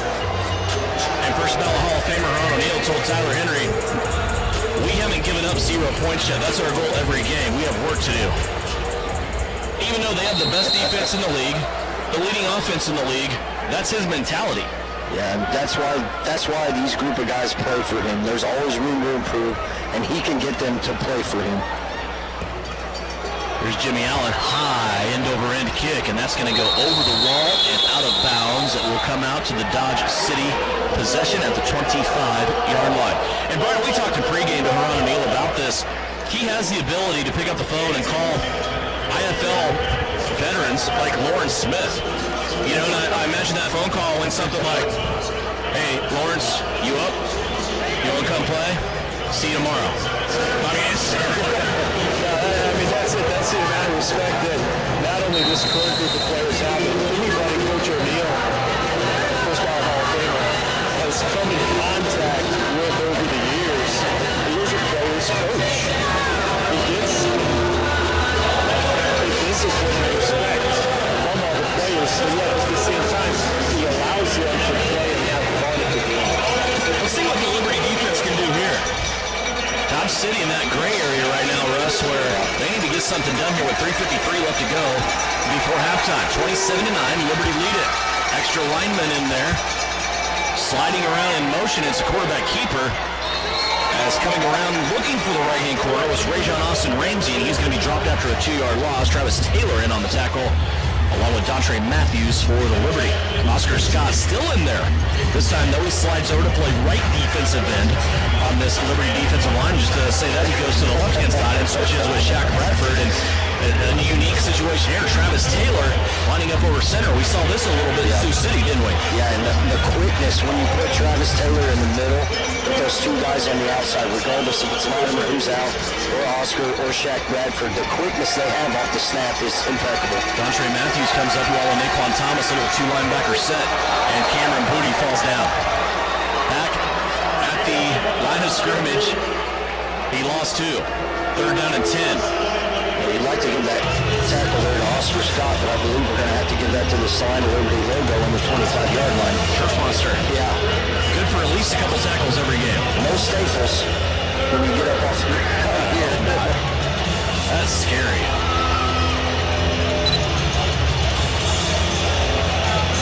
3rd down. Oh, they're going to say he only lost a yard. Ron O'Neill calling on the crowd. Hall of Famer. Into this game. Yeah, into it.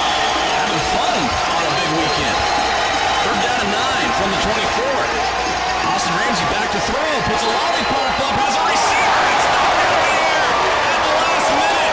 Trey Roberts wagging the finger and says, I don't think so. Boy, he got beat and then came back and won the contest.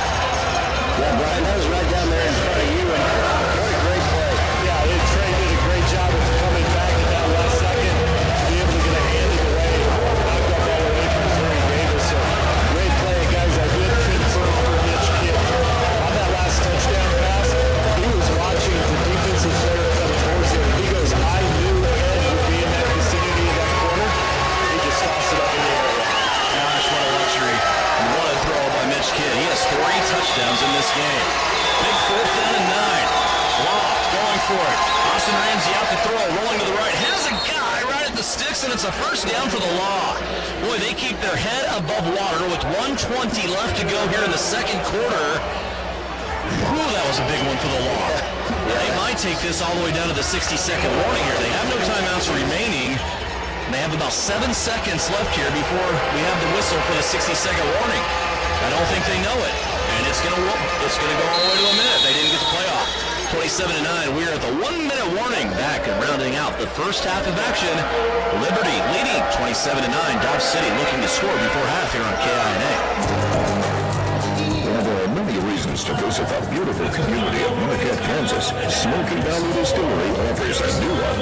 Made with the finest Kansas ingredients, including the refreshing sandstone-filtered water of the nearby Kyron Aquifer. These handcrafted spirits capture the heart and soul of Central Kansas and the taste of the Smoky Valley. Ask your local liquor store for Smoky Valley Distillery's Kansas-born products today. The name is JJ Lawn Care, but don't let the name fool you. It's not just lawns they care about, it's their customers. JJ Lawn Care is a locally owned business that works with people in and around Salina on more than just lawns. The spring season is here, and now's the time to act for a healthy lush lawn. Call now for a free estimate on a 4 or 6-step program. Let JJ Lawn Care come to the rescue for your pet spear. Give them a call today, 820-7728. JJ Lawn Care, caring for more than just your lawn. Listening to Liberty Football on KINA. Right here at Tony's Pizza Event Center, 1 minute remaining. And the Liberty defense trying to stand up once again. 1st down and 10 for the Dodge City Law, while sitting at the 13-yard line. 2 guys in motion. motion, one on each side, both in the slot. Here is a pass to the end zone, overthrown. Travis Taylor with the heat that time on quarterback Rajon Austin Ramsey. Second down coming up. Yeah, probably a smart play there by Austin Ramsey just to throw it out of the end zone, because if that comes up just a half yard shorter in the corner, Trey Roberts, or the newcomer, Keontae Roberts, is right there ready to take that one the other way. 56 seconds left to go.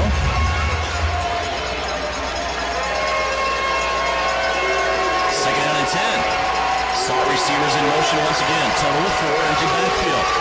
Austin Ramsey to the end zone. A leaping receiver and a catch. Touchdown, Dodge. Boy, what a catch in big time coverage that time by Torrance Carr. And the defensive back for the Liberty filing a complaint. That's Keontae Roberts, a former Wichita Force player. Ryan, what'd you see field level? I didn't see anything from the standpoint of the ball coming in. Dodge City turns around, gets it. Looks like Keontae Roberts kind of was behind the play. And so the 6 points for Dodge City comes in. Now, keep in mind, Dodge City gets the ball to start the second half. Am I correct? You are correct. Here's an extra point snap. It was bobbled and then put back down by Austin Ramsey, and Brett Mathis is able to punch it through. Part of the problem on that too, guys, Keontae Roberts, a newcomer, this is his first game active with the Salina Liberty. I'm not making excuses, I'm just pointing out something here. Keontae's not a big guy. He's 5'9", 165 pounds. He was trying to body up that time Torrance Carr, who's 6'4", 220. And that was a back shoulder throw, about as good as you could execute at that time, Russ, by Rajon Austin Ramsey. Yeah, just a great throw and an even better catch. Salinas seen that the same way with...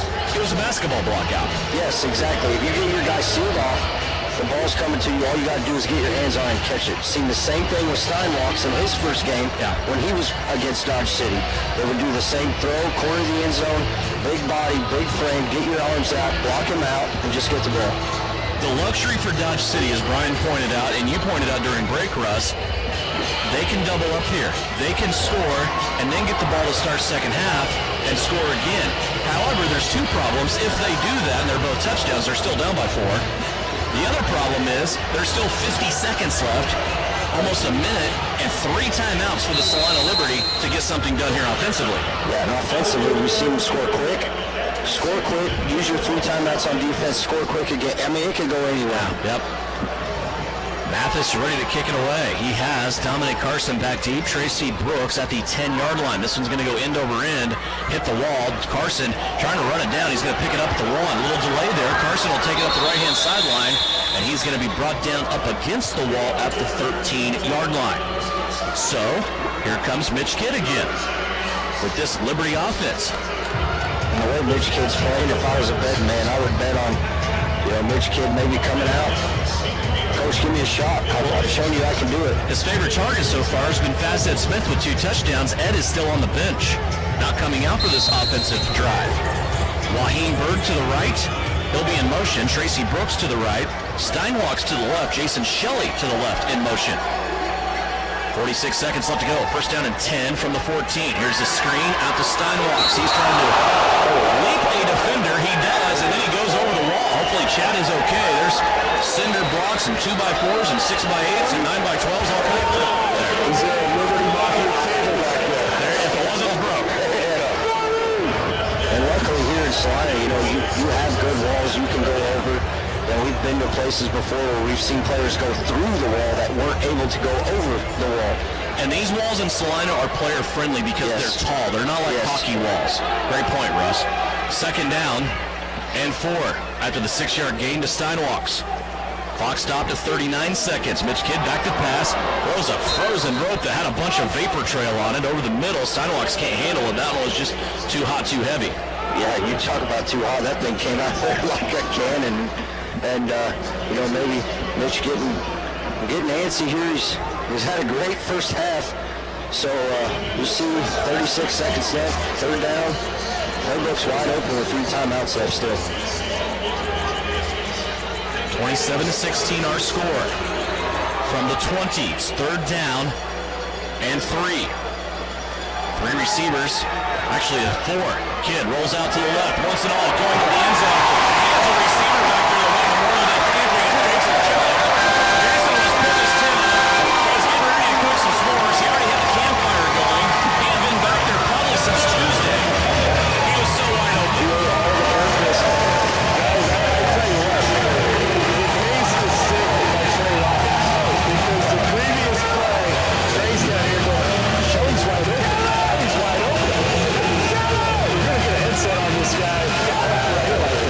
Just make sure it's radio friendly. That's all I talked about. Bad boy, Brian.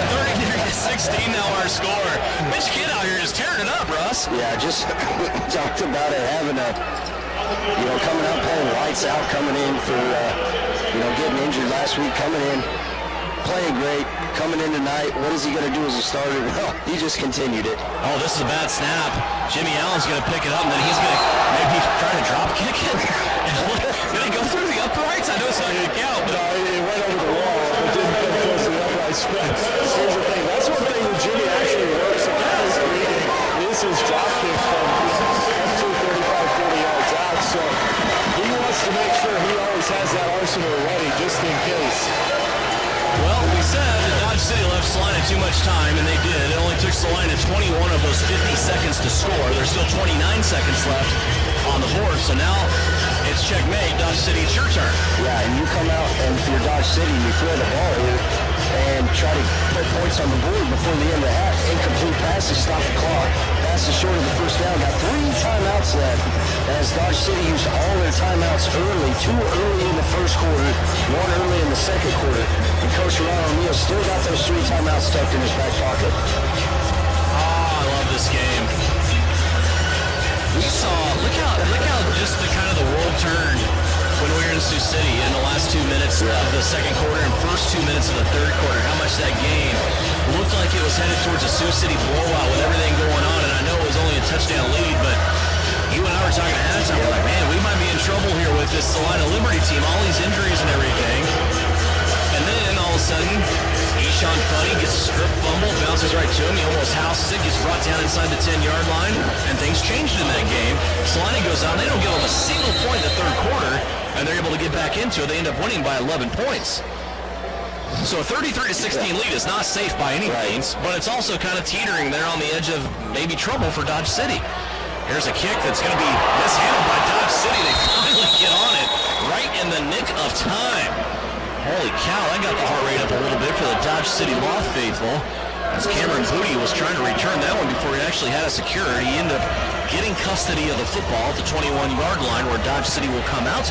0 timeouts, 25 seconds left on the clock. And if he doesn't come up with him right there, Shaq Bradford's right there breathing down, ready to corral it. 4-5-40, Shaq Bradford. Yeah. Coming at you. Maybe high 4-4s. I'll give him that. A guy that big should not be able to run that fast. It's terrifying. First down for the Law at the 21. 25 seconds left to go. Again, 0 timeouts here for Dodge City. Austin Ramsey puts everybody in motion. Empty backfield, wants to pass. Travis Taylor coming in on him. The ball goes up towards the end zone, and it is not caught. Incomplete. Cameron Booty was running the fly down the left-hand sideline. He may have had a half a step on Trey Roberts, but then Dontre Mathis came over the top, and there may have been footsteps in the helmet of Cameron Booty. Yeah, and that might have been the first time, Brian, that was right in front of you. We haven't seen E-Trey lay a big whack on somebody. No, it was almost that ball was just kind of floating up to where the decision was, do you take that extra quick burst to try to get the football, or do you try to just knock it away or get that safe play in there? So, luckily the ball was knocked away, second down, 19 seconds left. Austin Ramsey sends everybody down the field again, empty backfield, and he is going to be brought down from behind. Here is a sack in the backfield, and a loss of 6 yards in there on the play. Travis Taylor, trap, they call it. And Dodge City trying to run another play here. Taylor has to get his helmet and come back in as Dodge City spikes it with 1 second remaining. Taylor's helmet popped off on that sack and went rolling all the way back to about the 6-yard line. And he was taking his time, there's no doubt about that. Yeah. But able to get back on the other side of things and get his hat on in time for that spike, so there's no penalty. And now, are they bringing Brett Mathis out here? But you also had Austin Ramsey took that snap with one shoe on because he pulled back to about the 5 yard line to pick up his shoe. All kinds of wardrobe malfunctions. Brett Mathis is coming on here. They're going to place this down at the 8-yard line. This will be a 50-yard attempt. Dominic Carson's back deep. We have to talk about that as well, don't we? A 50-yard attempt for Mathis to close out the first half, and it is almost blocked. And this ball is going to be brought down by Dominic Carson. The kicker is down. There's a flag down. Carson trying to bring it back. He avoids one tackle, stays on his feet. They don't know that this is probably going to be some sort of roughing play. Carson gets free down the middle of the field. Has a couple of blockers on front of him. Leaves open Mathis looking for the end zone. He's going to be brought down at the 3. I don't care. We're talking about Dominic Carson. We know it's going to come back, but how about the elusiveness of Dominic Carson? Okay to watch this guy play every single day. So a 50-yard attempt by Mathis. They're going to have a roughing the kicker penalty. The half cannot end on defensive penalty. So 15 yards will be credited here to Dodge City, and that will make what was a 50-yard attempt now into probably, depending on placement, closer to a 35-yard attempt. Much more manageable for the Magic Lady Mathis. Yeah, and I'm not sure. Dominic Carson obviously didn't know about it, but I don't know if he's mad at himself he didn't get in the end zone, or mad at himself and mad at somebody else. I mean, it's just hard to tell. He got stuck up against the wall, and Dontre Matthews grabbed him and returned him back to the center of the field. And then Dominic was off to the races. It's almost like he got out of jail free card. Yeah, here, we're gonna put you back. Hold on, we're gonna let you try to return one more time. Poor guy's just getting his breath back. You're at a flag football tournament all day. So this will come. Placement from the 13. The kick is up. And it goes in. Wow. Travis Taylor in there putting heat on it once again, but that kick is good, and that will bring us to halftime. 33-19 is our score. When we come back after the break, we'll have our Precision Electric player profile. It's defensive lineman Rusty Becker as he sits down with Brian Burns. Coming up right after this, 33-19. We are at half. Salina leads it over Dodge City here on KINA. Think about the word precision. Precision represents quality and the fact of being exact and accurate. Isn't that what you want when it comes to electrical? Precision Electrical Contractors in Salina brings exact, accurate quality to electrical jobs in central Kansas since 2003. Precision Electric's focus on quality and performance, combined with their experience and dedication, creates a winning set of finished products which saves their customers money. Don't rely on so-so electrical. Visit the team at Precision Electrical Contractors online at pecsalina.com. This is the Liberty Halftime Report. Coming up, first half recap, stats, interviews, and a look at other CIF games. Now let's head back to the arena for Liberty Halftime on KINA. Welcome back to the Tony's Pizza Event Center. It's halftime.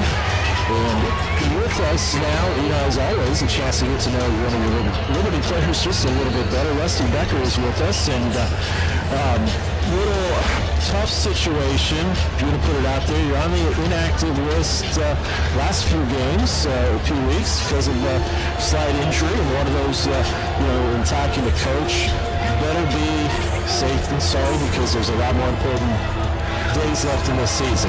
Yeah, it definitely has been tough. I want to go out there with my brothers and just play football. That's what I love. But I understand too, it would be selfish of me to get re-injured and not be able to be there for my teammates too later on in the season. So I totally get where coach is coming from, and I've just been trying to help with the teammates as much as possible with what I can do. So, well, it's we're excited that you're here, and you probably don't remember it, but I had an opportunity, one of the first few practices last season, got to meet you down at Salina Fieldhouse, and then just everything just went into, based also a level tournament. We just didn't have a chance to play. How tough was that to get excited about being here, ready to go, and then the rug just pulled out from underneath everybody? Yeah, I mean, you could tell those last couple of days of that year, we were just like man, we were just ready to go and play football again. I know I had talked to a couple other guys, and it'd been a couple years too since they played, and we'd all been itching to play again. And so I know everyone was still defeated, but we took that passion, that anger, just to come back and get ready for the season this season here. So I mean, I think we all used it to our benefit, which is also great too. Well, I know in talking, you talked to the coaches, the ownership group, there was no doubt they wanted to make sure you were back. Was there any doubt about your return to Salina for this season? No, I knew. I told my parents, I told my girlfriend and everything. I was like, I enjoyed being down in Salina. I was ready to get back there. Any opportunity that I could, if they told us come down sooner or come back earlier, I would have been down there. I knew there's just something about Salina. I enjoyed being down here, and I trusted the coaches, trusted the ownership group, and so I was ready whenever I got the call, and I was like, let's go.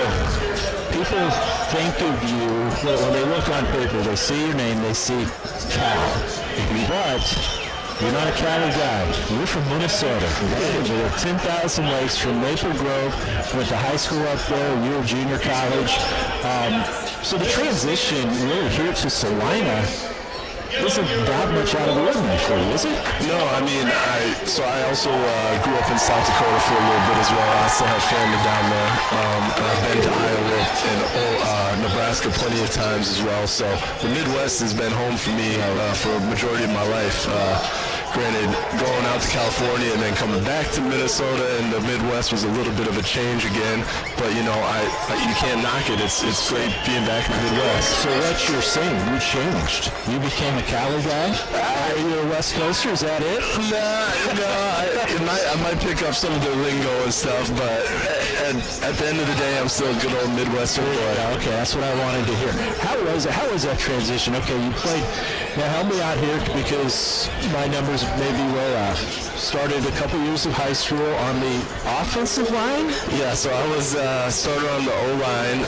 Actually, no, I wasn't even a starter. I was a third-string junior varsity player as a senior in high school. So I didn't even start in high school. And I played on kickoff and kick return. And but there was a friend that helped me get to Cal. He saw me play, and he's like, if you want to keep going, we definitely think you have the body and the frame. Let's get you into JUCO. I want to try you at defensive line. And by then that happened, I was like, yeah, let's do it. Because at that point, I knew football wasn't done. I've always had kind of just this something inside me was like, football's not done for you. Just keep going, keep grinding. And so I ended up going junior college ball, and there were a small one up in Minnesota, Fergus Falls, and it was a great time. I had a lot of fun and was able to develop as well. I was a late bloomer. I don't hold anything against to what happened. I hadn't grown into my body yet, so. Yeah, and so you end up going to Cal, kind of work your way up. But again, help me out here. Junior, senior, you had a redshirt year in there, but you end up starting a number of games and making an impact. Yeah. So my redshirt senior year, my last year, that was a fun year. We kind of it reminds me of a lot of this team here. We have everyone just has this urge, this passion for football, and they want to go. And so my redshirt junior year didn't go too hot. I saw some playing time, but I went up to my coach and I was like, how do I see the field? What do I got to do? And he basically laid it out, and so we worked on it. I worked on it during the off season and was able to work up to a starting role my redshirt senior year, and it was a blast playing out there. So when we talk about the three of the greatest players in Cal history, we've got this is just, my opinion, you've got Aaron Rodgers, can't go all the way. You've got Marshawn Lynch, that man's a legend. And you've got Rusty Bucket. Yeah, I'll take that. I mean, I might not put myself up there, but man, just being able to just say that I was able to go to Cal, get a great education, and then be able to play football at a level where, some people is dreamed of, and I never thought in a million years that I would be there. Well, let's talk about that. Being in the Pac-12,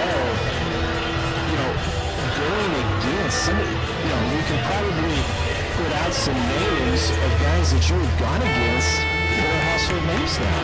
Yeah, I mean, one of the first offensive linemen taken in this year's draft, Panay, he was a freshman, and I mean, when I was a senior, and he was that was a dude. Like once coach had basically said, yeah, he's a guy that's going to be probably a first rounder, and so it was pretty cool to say he played against someone of that caliber, and just like you said, it's just a rich history of players that have made it out of that. So.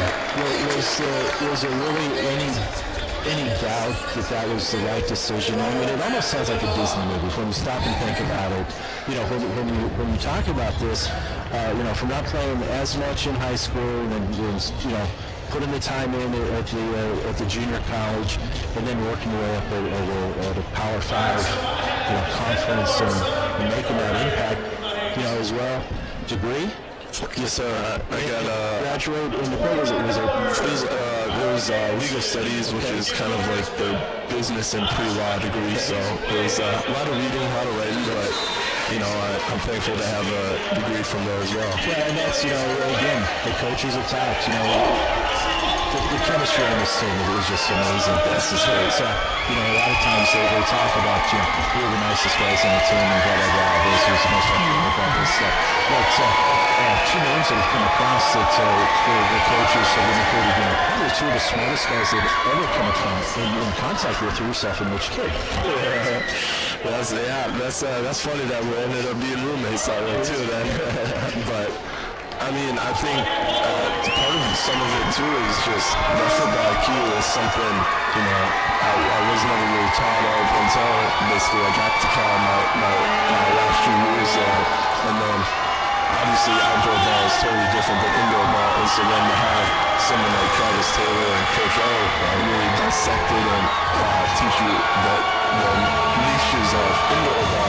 And it's like, wow, it's something you definitely, you learn it, and it's like, once you learn it, it's like, it's pretty cool. So you really didn't have your first full game action. You've gone through the practices, but it wasn't until this season. And then how fast did that game, was it, it's a tough question to ask, because when you're talking high-level D1, you think, okay, that game, it's definitely sped up. But we've always heard that the first few games that you're inside, it's goes probably so much faster than the guys anticipated it would. Yeah, you would think, I don't know, you would think that it wouldn't be as fast as it was, but it's almost like a hurry up all the time, so you have to be well conditioned, and then, the plays, once you start seeing them or start seeing the other formations, and you have someone like Travis or Quan and Detroit that know the formations like the back of their hands, they'll start saying, what could you expect out of this? And so that definitely helps slowing down the game. But yeah, it was like those first times you're like, holy cow, like they're going bang, bang, bang. Like I wasn't ready for all this. And your name was immediately called. We were up here with Rusty Becker. It's crazy. And when you think about the guys on either side of you, that defensive line, when healthy, we get you back in there. Yeah. Get Jake back in there. Yeah. It is one of the toughest and quickest defensive lines that's out there. Local guy, no shock. He's not the biggest guy, but I don't know if there's a guy that's tougher. No disrespect, I don't know if there's a guy tougher or quicker than he is, and he's so receptive. I think he's one of our greatest assets on the defensive line. You put him in there, and there's no doubt he's making a play. And that's what I love. I love everyone, can go out there and make a play. I'm really excited for Eshad too tonight. I think he's going to make an impact as well. And then just everyone, I don't know, we just have a nice chemistry on the defensive line. We just follow along and know we got each other's backs. Not just on the defensive line, what is it that makes this team bond and really have each other's back as much as it appears that this team does? That's a good question. I've tried to figure that out, but I think it's just we can be ourselves and be comfortable around each other, and we just all help each other out, and we know, because we can be ourselves around each other,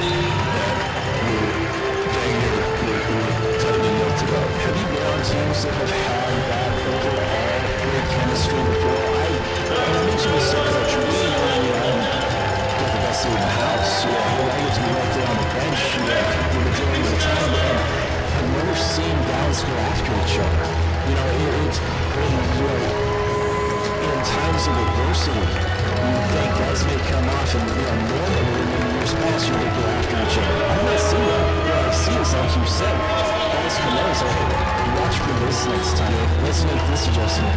To me, that's kind of what has built the success this season. It has, and Coach O keeps saying it as well. That's part of the Liberty way. That's something that Coach O and Coach Martinez have really also drilled into us this year as well. And I think that has carried over to the players and the vets, especially the vets just needing it and having us rookies and newcomers just kind of following along with it. We get it because we all have one goal, and that's to win the championship. It's been so much fun, man. To think we still have a lot of games left. That's exciting part. But to finish this up, we're just going to ask you some quick hitters. First thing that comes to your mind, just going to get into that mind. Loosen up, here we go. You're Minnesota guy, but what's California? Is it Vikings or is it 49ers or somebody else? It's Vikings. Vikings all the way. Jared Allen, Randy Moss is one of my two favorites. Jared Allen from the Chief will be out. Yeah, okay. No problem there whatsoever. In Salina, what's that virtual thing to do when you got some games on? Honestly, I like walking around downtown. I think it's a really cool area, and the shops there, I love hitting up the local restaurants there and getting some ice cream down at Derby's. There you go. All right. Are you a Madden guy? I am not a Madden guy. Okay. That was going to be one of my questions. Where do you rank as the best Madden player on the team? I tried playing last year with some of the guys, and I haven't played in a while. They got my hand to me. I was like, you know what? I'm not losing any more money on this. So who is the best player on the team Madden-wise? What do you think? I'd have to give it to Tracy Brooks. That's been a staple out there, so we'll go with that. Your pre-game go-to music list. What will you find on that playlist? You honestly find a lot of yoga and it's a lot of rap music, but I try not to listen to it before a game because I start to get too jittery, and so I need to just get inside and just kind of get myself around with the field. That's what I like to do. One thing that we haven't noticed is you are one of the first guys out there going through your pregame routine on a regular basis. And it's one of those that, quite honestly, I think people like to leave you alone because you seem to have that green face on a lot sooner than a lot of other guys do. Yeah, that's just something I just start getting in the zone. Sometimes I've talked to my pops about it, but sometimes I get into it a little too soon. So that's where, hanging with the guys, it's nice to bring me back and, be loose up and then just relax as well. That's all. Whatever you do, keep it up because you're doing great work. I appreciate it. We are so glad to have you. Rusty Becker's been our guest here on the halftime slide of Liberty. We're taking on the Dodge City Live, and this is, it's a big game, but we got a lot of big games left. And so what we're going to say is get healthy, get ready, and let's make this big final push for this championship. Yes, sir. As always, go Liberty and 1 week at a time. There you go. Rusty Becker. We'll be back with more Liberty football on 19 KINA right after this. About the word precision. Precision represents quality and the fact of being exact and accurate. Isn't that what you want when it comes to electrical? Precision Electrical Contractors in Salina brings exact and accurate quality to electrical jobs in central Kansas since 2003. Precision Electric's focus on quality and performance, combined with their experience and dedication, creates a winning set of finished products which saves their customers. Don't rely on so-so electrical. Visit the team at Precision Electrical Contractors. Online at pecsalina.com. The Tony's Pizza Event Center is open for business and ready to welcome you. Whether you have room for 12 or 1,200, our staff can help you plan the perfect event. With 8 meeting rooms and over 18,000 square feet, the Great Plains Manufacturing Convention Hall has plenty of room for your conference, trade show, wedding, or banquet. Our in-house food and beverage team can craft a menu to suit any event. Schedule your personalized tour today by calling Tony's Pizza Event Center today. Liberty plays in Salina's sports station is KINA. Back here at Tony's Pizza Event Center, halftime wrapping up here on this very special Memorial Day weekend. 33-19 is our score. Salina leading Dodge City. Dodge City's scheduled to get the football, and we start. And Russ, a couple of different things here as far as stats when we look at the first half statistics, Mitch Kidd, 4 total touchdowns, 3 in the air, on 7 of 9 passing. He also has a rushing touchdown.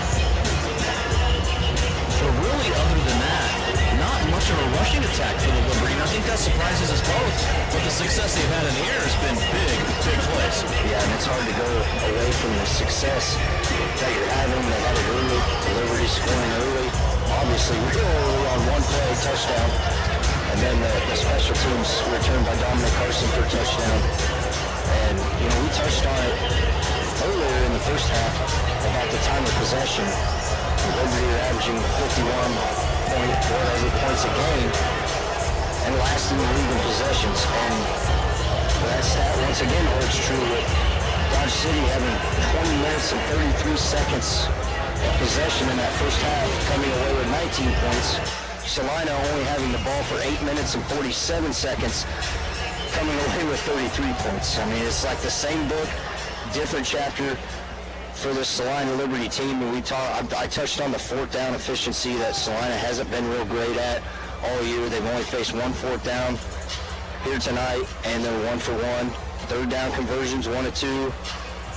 Dodge City's ran a lot of plays, but the defense for Salina has stood the test in this first half of only giving up 19 points. I know you touched on it in the article with Tyler Henry about Iran didn't want to give up any points at all.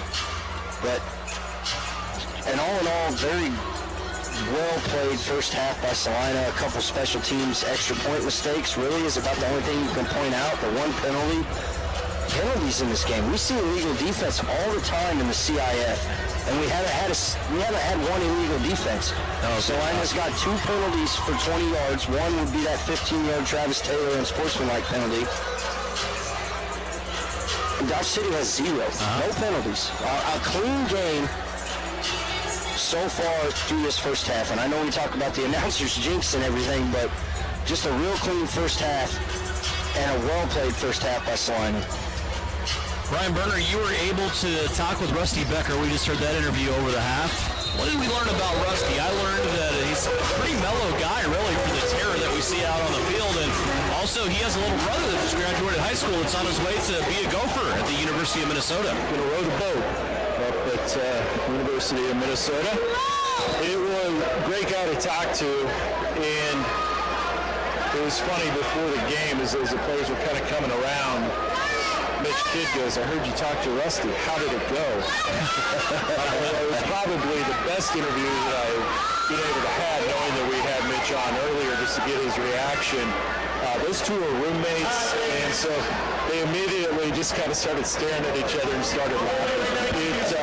Again, it's just the vibe that you get down here. It's like none other that really ever been around or part of. These guys just, when they need to turn that switch on, it's on.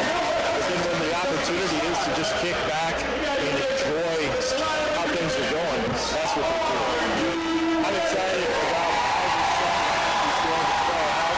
I think we're going to continue to see some statements being made. Some guys that are going to continue to surprise us. I think we're going to continue to see Bradford in there. Oscar's going to do some great things. Jack's going to do some things. It's just, you can just go on and on. It's just been a fun first half. But, like I said, don't throw Dodge City out. Yeah, they still have a lot to play for. They have some talent. They've got the weapons out there. So let's get this defense to step up and see what we can do as we get the third quarter underway. Dodge City will have their chance to make an impression on the second half first, as they will get the football. Jimmy Allen with the ball in the middle of the field, ready to kick it away, and it's going to skirt past everybody on the front few lines and be returned to the 15, now to the 20. Look out, here comes the Dodge City long. It's going to be returned by Gerald Thomas all the way to the end zone. Thomas houses a football that he picked up between the 5 and the 10-yard lines, and there you go. As Brian just said, Russ, this game definitely not over, and now with the extra point pending, this could be back within 7 points, but already back within a 1-possession game. Yeah, just like you talked about, that flip of a switch, you come out, the kickoff of the indoor game is really wide open, and, you know, they went 33-19 to now with that field goal after the penalty to go into the half, extra point pending, a 10-point swing within what's now 40 seconds. Yeah, good point. Brett Mathis on for the extra point. Austin Ramsey, the hold. High snap. Austin Ramsey gets it down, and Mathis will punch it up and through, and it didn't take long for the DC Law to make an impression on this second half. 33-26 is our score. It is a 7-point game, and there's a lot of things that you can get that kind of cold, stony stare out of first ballot Hall of Famer Herron O'Neill, Brian. But the first is making mistakes on special teams. Coach came over to the bench, and I'm kind of on the far side of the bench, but I made the mistake of looking in that direction, and that stare was there. And it was one of those, it's all he had to do. It was kind of put that in play. I think the guy's got the picture. And it's something that he's always been concerned about, is how are we going to execute on special teams? And that time, it took an unlucky bounce that was very easy to play. The position that it was played in the deep corner really gave Gerald Thomas the opportunity to get behind that return team. Basically, that wedge was set up for allowing him to get on that right side where he had open field. Yeah, and Gerald Thomas didn't spend a lot of time having to get that football in his possession. He basically picked it up, scooped it on the run, and it was off to the races for Gerald Thomas. Touchdown to open the second half. Dodge City Law, they're here for this game. 33-26 now our score. They trail by 7. Mathis ready to put it in play now and kick it off to Dominic Carson, who's standing back in his own end zone. It's a low-line drive kick that skirts into the wall, and this will be no return for the Salina Liberty, and they will come out here. Let's see where they're going to put this football at. One goes to the 25. Okay, did it go over the wall? Well, it went over the sidewall and didn't touch anything. Okay. So I guess I'll go ahead and rule out at the 25. Our vision up here was a little bit obscured from that. I could not see it. But they are going to put the football here at the 25-yard line as the ball did go over the wall. Brian helped us out on that. Tracy Brooks comes out. He is going to be on the right hip of Mitch Kidd. Let's see if they want to get Brooks involved here a little bit more in this second half. Hand off to Tracy. Starts out right-hand side, a little counter play. Has 5 yards before he's tackled down there. Nice ankle tackle in open field by Squire Logan, Southwestern Oklahoma State. Ran a great tackle there by Logan. You call it. Get Tracy Brooks involved. Didn't see a whole lot of the run game in the first half. Did Tracy have 2 carries in the first half? 3 or less, but yes, I will agree with you, 2 carries. 4 on that play. Second down and 6 coming up. Ball now setting at the Dodge City 21-yard line. We're just underway here second half. Dodge City already has a touchdown. Mitch Kidd going to the end zone. And boy, they're making it look easy in this passing game. That is going to be Mitch Kidd's 4th passing touchdown of the day. And he hits Waheem Bird. Those two, after Tyree Adams got hurt in Sioux City 2 weeks ago, shredded the Sioux City secondary, and they hook up for the second time in this game for the first touchdown of the game. And a 2-play drive, a Tracy Brooks run, and a Waheem Bird touchdown for Salina. Yeah, Mitch Kidd. Oh, yeah, Waheem Bird. I threw to him a lot 2 weeks ago. Let me get the ball back to him and see what happens. He was so good in that game against Sioux City, man. That duo really helped the Salina Liberty pull out that victory when things did not look good. Jimmy Allen on for the extra point. Oscar Scott will snap it back to Tracy Brooks. Good snap. Brooks is able to put it down, and Jimmy Allen is punching it up and through. So in the first less than 2.5 minutes of the third quarter, touchdown. Neither team messing around a whole lot. We've had 2 offensive plays and 14 points. Yeah, and 2 offensive plays, both ran by Salina as Dodge City runs the opening kickoff back to, flip it. Okay, well, we'll bring our, I don't know if you would call him a backup quarterback, not necessarily. They both played pretty evenly in that first game. He's a starter today, and he's playing like it. Yeah. He played lights out in that first half. Stand in there, he's taking shots, he's throwing the ball where the receivers he knows they're going to be. And when you got guys like Ed Smith, Waheem Bird, that you know will get to where you're going to be, I'll just throw the ball up, you go get it.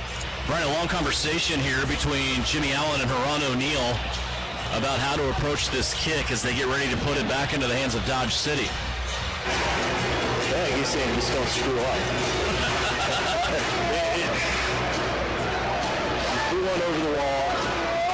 returning your squibs. It's been a rough go right now for Jimmy on some of these kickouts. But again, you can't put the blame entirely on Jimmy because it's, the other guys that are all a part of it on getting down there as fast as they can towards that target area to try to make these stops. So I think we're going to have something good right now. You got somebody next to you that he hasn't been able to get in the game here in the second half so far. No, it's good top. That one just goes out of bounds there too. So that one is going over the wall. And they're going to put Dodge City down to the 25-yard line. So there you go. And finally, Dontre Mathis gets on the field. Dontre was ready to go, as were the rest of these players on the defensive side. So definitely had a little bit of time to recoup and be ready to roll. Plus 19 points yielded by this Liberty defense in the first half. It seems like a lot of points by their standards, but they played well. Yeah, the defense played exceptional in that first half. We mentioned it earlier. This is kind of just, you got a new guy out there, his first indoor game. You got new guys playing nose guard, new guys playing defensive ends. It's just kind of a thrown-together team that has played great. Austin Ramsey, quarterback Dodge City. Back to pass, clean pocket. Then Shaq Barrett comes down on him, and it could be an interception. It is. Here comes Kendrick Harper. K-Hop to the 25. Stumbles a little bit looking for a block. Naquan Thomas trying to form one. Now he wants to switch field, and the Turf Monster gets him at the 21-yard line. K-Hop goes down there, and an interception by Kendrick Harper. As he is able to pick one up at about the 10-yard line, he returns it back to the 22, and now the Liberty off and running, and there's that defense again that we keep talking about. Yeah, and it's been all year for this Salina defense, and you and I kind of talked about it on a drive over here looking at stats, and this defense hasn't scored a touchdown all year. We talk about the plays this defense have made lacking that touchdown, but when you can turn the ball over and your offense comes out, goes 1-2 play, and gets 6 points on the board, there's got to be a give and take somewhere. Coming into this game, they had 12 takeaways on the year, 9 interceptions, 3 fumble recoveries. That's tied for first with the Wichita Force. They're also second in the league in sacks, 13 sacks. That was 8 more than the third place team, and also second in points per game by 0.2 of a point behind Omaha. Here's give, Tracy Brooks. Spin move all the way down inside the 20 to the 19. It's a gain of 9. It'll bring up third down and 1. Yeah, and Salina right now averaging an obscene amount of yards on first down. You know, when you can set your offense up for second down in less than 3, you're doing something right. Number 1 in total offense, number 1 in passing, number 1 in rushing, number 1 in first downs. That's the Salina Liberty offense. Here's the give. Brooks again. First down, then some. Inside the 15, ankle tackle, dragged down at about the 14-yard line. And a gain of 5 for a first down. Move the chains. Guys, one thing a little bit different on that run. Previously, Tracy was getting the ball and just trying to straight ahead. That way, this time he kind of stopped and stuttered to wait for that hole to kind of open up, which it looked like allowed him to get a few more yards than normally. We have a player injured down for Dodge City. Looks like it's going to be Marcus Odom, the 5'9", 180-pound defensive back. But, boy, he was rolling around, and players were motioning to the bench, and all of a sudden now he's up on 1 foot, hopping off with the help of some of his teammates going to the Dodge City Law bench. So hopefully Marcus Odom can return to this game, and he is okay. 10:51 left to go, third quarter. 40-26, our score. Salina leading. They also have the football, first down and 10 after a couple of Tracy Brooks runs at the 14-yard line.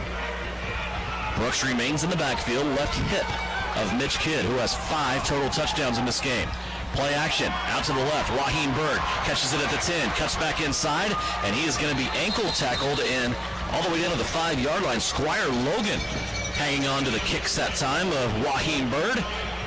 Close to another first down. That's a gain of 9.5. It'll be second down and short from the 5-yard line. Yeah, and check the stats. Hadn't updated it since the first half. Tracy Brooks, 4 carries for 8 yards.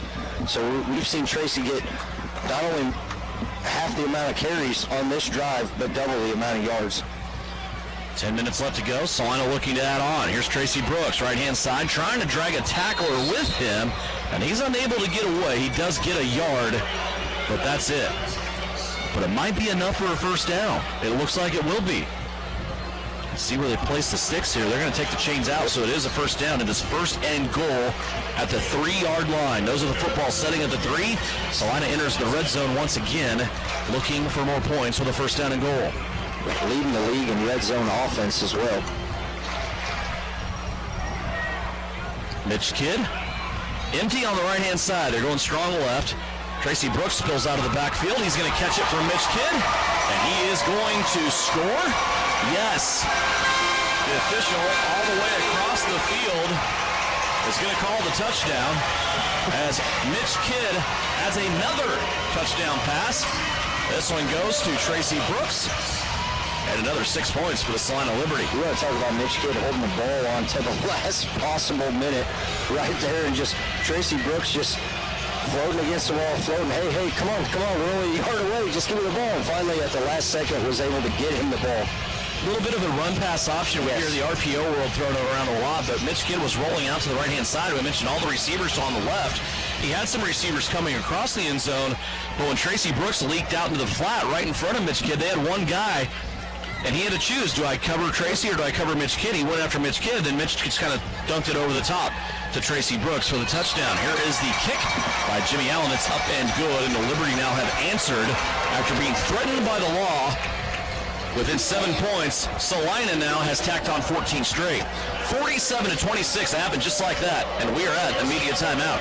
8:26 left to go, third quarter, 21 points. Salina Liberty lead right here on KINA. Neighbors helping neighbors, that's what we do. I am Gary Sherman with the Smith Foundation and the Eagle Radio. Now is your time to pitch in and help by signing up for the COVID vaccine. At Child Advocacy and Parenting Services, better known as CAPS, we know the burdens families are facing in response to COVID. Stress levels are higher than ever because of isolation, unemployment, and the precautions necessary to reduce the spread. Unfortunately, that means many of us are forced to make decisions about whether to provide supervision for our kids or to keep working to put bread on the table. These kinds of decisions cause stress, which is the greatest reason child abuse occurs. At CAPS, we join our community in doing everything we can to help. And we know COVID is still a very real threat. We have a choice about how to respond. We can point fingers and place blame, or model for our children how to solve problems together by talking calmly, asking for help, and lending a hand. It takes each one of us to protect our children. As workers in child welfare and licensed child care, our staff members have registered for their vaccine. We'll hope you will too. Find out more at SalinaPost.com. Get the shot. It means a lot. You're listening to Liberty Football on KINA. 47-26 our score, 8:26 left to go here in the third quarter, and I think we were looking forward, if that's such a thing. Not that we enjoy injuries, I'm not saying that by any means, but we were looking forward to seeing some of these guys be thrust into full-time duty, like Mitch Kidd, like Shaq Bradford, like Oscar Scott, guys like that. So far on offense, Russ, I know there's a lot of help out there. It's the Mitch Kidd show. Yeah, Mitch Kidd's, his stats are lights out, as you just updated right now. Mitch, 10 for 12 for 141 yards. Okay, 10 completions, 5 touchdowns. Half of his passes have been completed a touchdown. Hold on, he's got a rushing touchdown to add on to that as well. Yeah, Mitch wears number 9, and he might be on his way to 9 touchdowns here in this game. 8:26 left to go. We're still in the third quarter as Dodge City, again in that gray area where things can go really bad or they can get right back in this game, trailing by 21. Yeah, and you go back to Mitch in the game he's having. We saw him 2 weeks ago in Sioux City. Waheen Bird being obviously his favorite target, felt comfortable with up in Sioux City. Spreading the ball around tonight. Ed Smith, 2 touchdowns receiving. Waheen Bird, 1 touchdown. Jason Shelley, 1 touchdown. Tracy Brooks with that most recent touchdown. Chad Steinwalk's 3 catches, 24 yards. Pretty good. Ryan? What's going on down there? Things are probably pretty laid back right now down here. Just kind of waiting for that immediate timeout promotion to get taken care of. And Jimmy Allen's got the ball teed up, and the guys are ready to roll. So we'll see what happens on the return. Jimmy shading it all the way to the left. He's going to kick this one off, and it's going to go close to the crossbar. Just a little bit short, though. It goes over the wall, and it will come out Dodge City at the 25-yard line. But why not, Russ? Last time it worked perfect. Dodge City comes out, throws an interception. Kendrick Harper takes it away. And now the Liberty will have it but we know that wasn't the plan, as we hear from the other end of our booth. Coach Jorge Martinez. Not happy. And not ecstatic with that play.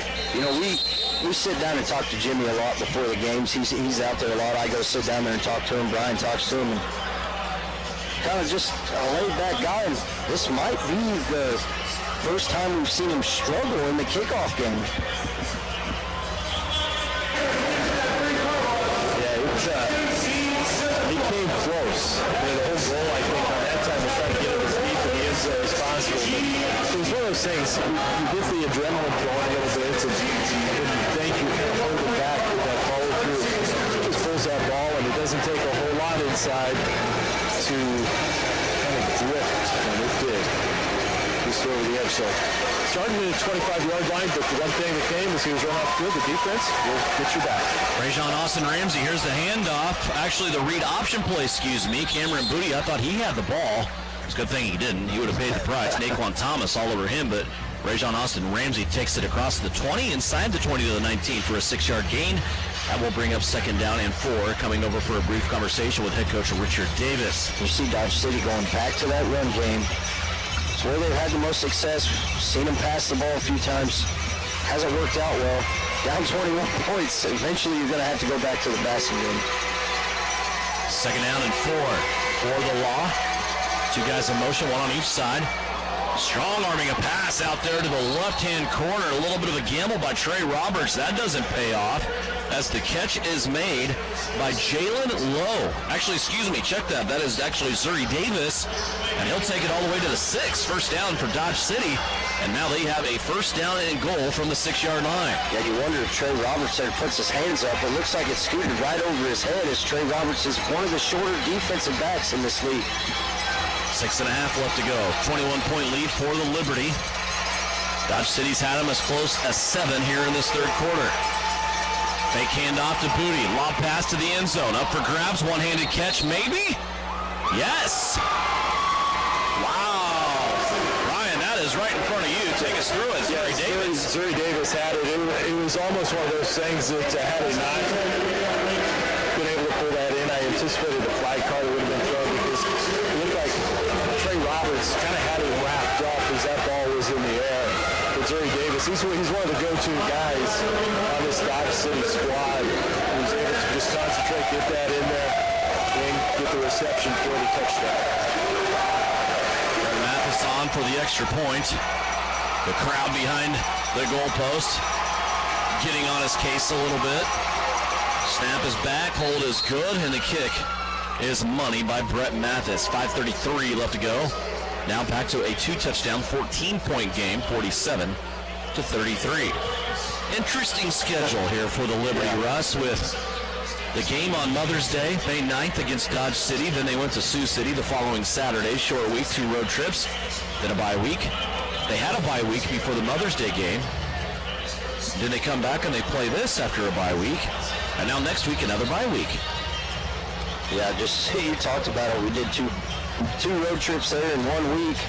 Coming off a bye week, went to Dodge. Played heavy early schedule early in the year. It was home game, bye, and then on the road. First time Salina's been back at home in, about a month? 1 home game in the month of May. This is it. Yes. 1 home game in the month of June. That's on June 19th against the Sioux City Bandits. Around that home game, they have a trip on June 12th. That's the next game in Omaha to play the Beef. And then the home game here, June 19th against Sioux City, and then on the road to Wichita on June 26th. So 1 home game in the month of May, 1 home game in the month of June. Coach mentioned that. Go ahead, Brian. Well, I was just going to say, that just sets us up for 2 home games in July. I like what you're thinking, yep. I'm in. We're going to be in regardless. Brett Mathis ready to kick it away. That's a low line drive kick. Looks like it skipped off the turf and over the wall. So it hit the field of play and then hit the wall, so it will be placed where the ball hit the wall. 6-yard line. So, pretty good there by Brett Mathis. Just like a touchback, Liberty will start at the 6 instead of the 5. And we'll see what magic Mitch Kidd has up his sleeve here in a game so far where he has a half a dozen touchdowns. 5:23 left to go. 14-point lead for Salina. Scary when you got a Magic and a Houdini at the same position. Yeah, they go to the same classes. They watch them online. Two receivers on each side. Little screen play out here to Tracy Brooks. He tries to spin off the defender, but that's a well played defensive effort there by the defensive back, Marcus Odom. So good to see Marcus back out there. He was banged up earlier in this game. Shook it off. And a 1 yard, about a half a yard loss for the Liberty. Brooks back out to the left-hand side. Other than that, three wide receivers on the right-hand side for Mitch Kidd, who stands on his own goal line. Kidd squares up, throws it to the right. Waheem Bird, a little dance move. He's going to spin his way to a first down at the 16-yard line. It's a gain of 11 yards. Mitch Kidd out to Waheem Bird, and those two now starting to find each other on a regular basis here in this second half. Yeah, Mitch Kidd, the ball coming out just on a rope to every receiver he can get it to, and we've talked about it, mentioned it over and over again, the connection they had in Sioux City. See what happens the rest of this drive here. That got Waheem Bird CIF Offensive Player of the Week, by the way. Big misdirection play here. They're going to hand it off. This is Jason Shelley. Shelley across the 20 is going to break off about 7 yards. We don't see that play very often to that person. Usually that might be a Tracy Brooks or Dominic Carson running that play, but Jason Shelley showing that he can get 7 yards when called upon. That takes us inside 4 minutes left to play here in the third quarter.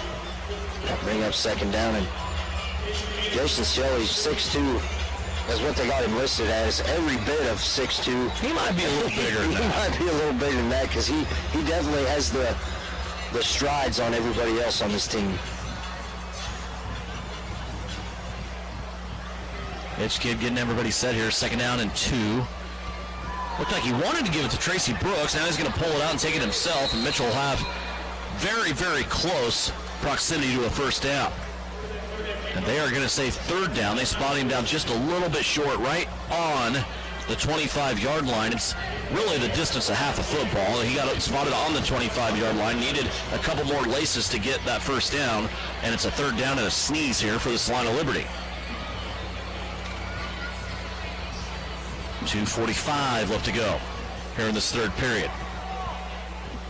Kelvin McCoy reaches down, grabs the football with that left hand. Loaded up on the right-hand side, they pitch out Tracy Brooks. He has the first down, then some. Tracy with his head down, and he's going to plunge inside of the 20-yard line to the 19. Gain of 5 for TB, number 2, and he will have a first down. So a running back in this league that can get his shoulder pads downhill in the first 2 steps faster than Tracy Brooks. I haven't seen it. I mean, we talk about Dominic Carson, you know, they had that 2-headed monster running back. We really haven't seen Dominic Carson run the ball or be in on offense yet, you know, the shiftiness of Dominic Carson, but that downhill running of Tracy Brooks will take you places. I am interested to see Nelson Brown in a new role with Omaha. First down and 10. Here's Mitch Kidd dancing around in the pocket. Magic Mitch out to the right-hand side, looking to the end zone, and he just dropped another touchdown. It is touchdown number 7 on the day for Mitch Kidd, and he just found Fast Ed Smith for the hat trick.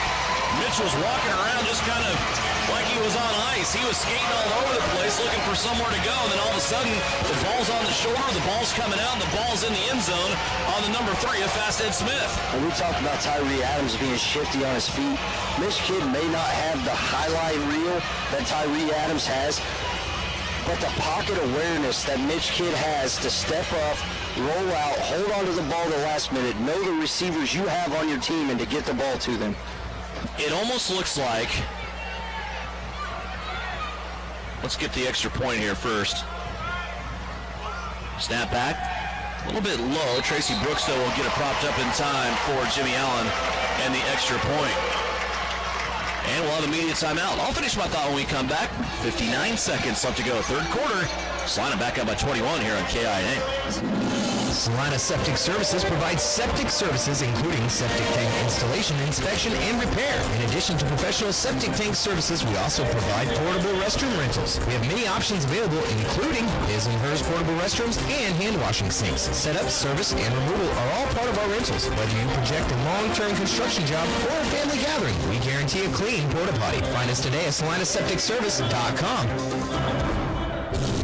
When you hire street plumbing, heating, and electric in Salina and Lincoln, you'll be making a great decision. Providing full-service plumbing and HVAC, they have the knowledge and skills to get the job done right the first time. They work with you throughout the project to ensure you get the personalized service you deserve from licensed and insured technicians. Excellent customer service in Central Kansas since 1985. The experienced team will clean the premises once the job is done. Street plumbing, heating, and electric. Know them better at streetphe.com. You're listening to Salina Liberty Football on KINA Sports. Back here at Tony's Pizza Event Center, last minute of the third quarter. In immediate timeout, Salina just scored another touchdown, 54-33. And I don't know if this is a bad comparison or a good comparison, Brian Berner, but talking about a native from California and Mitch Kidd who's having a really good game. He's from all of California. It almost looks like he's in the living room at Grandma's house where she has all those knickknacks up on the wall. And there's an earthquake going on. There's stuff falling all around him. And he's just dancing, not getting hit by anything. And then all of a sudden, boom, touchdown. Yeah, he's, I've had a chance. It's been nice being able to talk to him a couple times here, actually during the game. And, he's just having fun. And again, it goes back to a statement that, I mentioned earlier in the broadcast that same guy, same demeanor, same attitude, whether he was inactive for the week or suiting up and starting tonight. It's all about the team. He will do whatever it takes for this team to be successful. And right now, everything he's doing is just turning to gold. What's on Rusty Becker's chart down there? Is he writing down all of his roommates' touchdowns? I don't know. It's got to be. I'll try to get over and look, but the last thing I want to do is go to a guy like Rusty and say, "Okay, Stat Boy, what's going on here?" Yeah, please don't call him Stat Boy. There's the kickoff by Jimmy Allen. It's going to bounce off the Liberty logo at midfield. It's going to be taken by Zuri Davis, who runs into one of his own guys, and now Travis Taylor and company will end this return. He is going to be spotted via forward progress at the 19-yard line. 49 seconds left to go. 54-33 is our score. Salina leading. Oscar Scott will stay out there on defense. Travis Taylor will accompany him on defense, along with Eshawn Funny. That will be their defensive line in front of Naquan Thomas. And how good is this defensive line play tonight with, you got three guys out there minus Travis Taylor being out there and playing some defensive line throughout the year, but you got two other guys out there that haven't played these positions at all this year. Yeah. First down and 10 here from the 19 for Dodge City. Three wide receivers on the right-hand side. Two of them, of course, in motion. Austin Ramsey throws it up to the end zone, and it's going to be broke up. He picked on the wrong guy. Kendrick Harper, the former Jayhawk, took flight that time and knocked that ball out over the wall and broke up what looked to be a sure touchdown intended on the play for Gerald Thomas. Yeah, and like you talked, Kendrick you thought he was beat there. And, you get up and look, he's beat. Yeah, no, he's not. He just, he's giving up some height in that position. He's only 5'11", and most receivers in this league over 6 foot, 6'2". And that'll bring us to the end of the third quarter. Fourth and final quarter coming up when we come back. 90-second timeout, 54-33. Liberty taking a 3-touchdown lead into the final quarter here on KINA. Living without pain and being comfortable is something we all take for granted until pain strikes. At the Salina Pain Clinic, your comfort is the #1 goal. Our facility has the only board-certified pain management specialist in the region and licensed support staff. Easy parking close to our doors, a single-level facility with no stairs, friendly faces that welcome you into a lobby where your relief process begins. Even our seating has your comfort in mind, providing a chair for every need. Procedures are performed in the Salina Surgical Arts Center, an accredited facility with the latest technology to provide the best care possible. Our staff is licensed and will take the time to learn about you and what your pain means. We're dedicated to providing the best care possible because your comfort is our #1 goal. You'll see local physicians who care about our community. Call the Salina Pain Clinic inside the Salina Surgical Arts Center, 200 South 5th Street, or online at aack.org. Looking to take the next step in your career? An MBA from Kansas Wesleyan can help.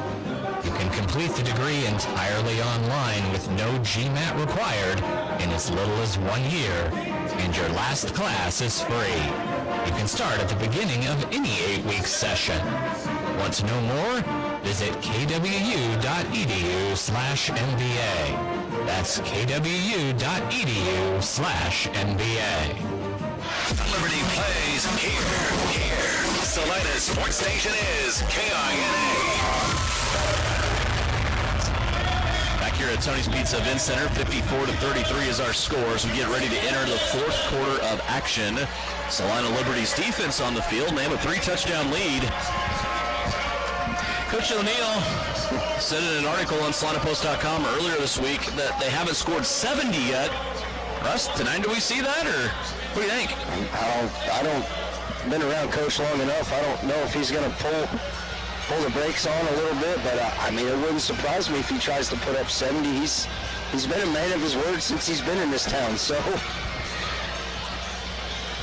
Got to meet the wife tonight as well. Yeah. 54-33. Waiting on the between quarter promotion. Bikers Against Child Abuse, a great organization. They have been featured here in this game against the Dodge City Law here in Salina. Rayshawn Austin Ramsey, quarterback for Dodge City. Takes the snap. He's going to give it to Cameron Booty. Booty starts out the right-hand side. Now he comes back to the left, and he will fight his way for a gain of 3 yards, and that will bring up 3rd down and 7 for the Law. He had a great tackle there by Thomas from the Liberty. Kind of broke down. Shoestring tackle. Give up that tackle. Who knows how far he's running, but a big 3rd down, 2nd down. Yeah, I guess it is 2nd down, isn't it? They had it 2nd down on the last play, so that's what kind of threw me off there. Yeah, you and me both. I still think it's 3rd down, though. 3rd down and 6. 2 receivers on the right-hand side. Austin Ramsey now throws it out to Cameron Booty. Now I guess the down marker isn't going to matter. Cameron Booty takes that screen pass down the left-hand wall. He will have a 1st down, making the way all the way to the 16-yard line, where it will be 1st down and 10 there. Ryan, you got Trey Roberts calling any plays for you here? Or? No, right now Trey's being pretty quiet. Yeah. See, trying to get an idea. He has an idea of what might be happening next. Any idea what's going to be called next?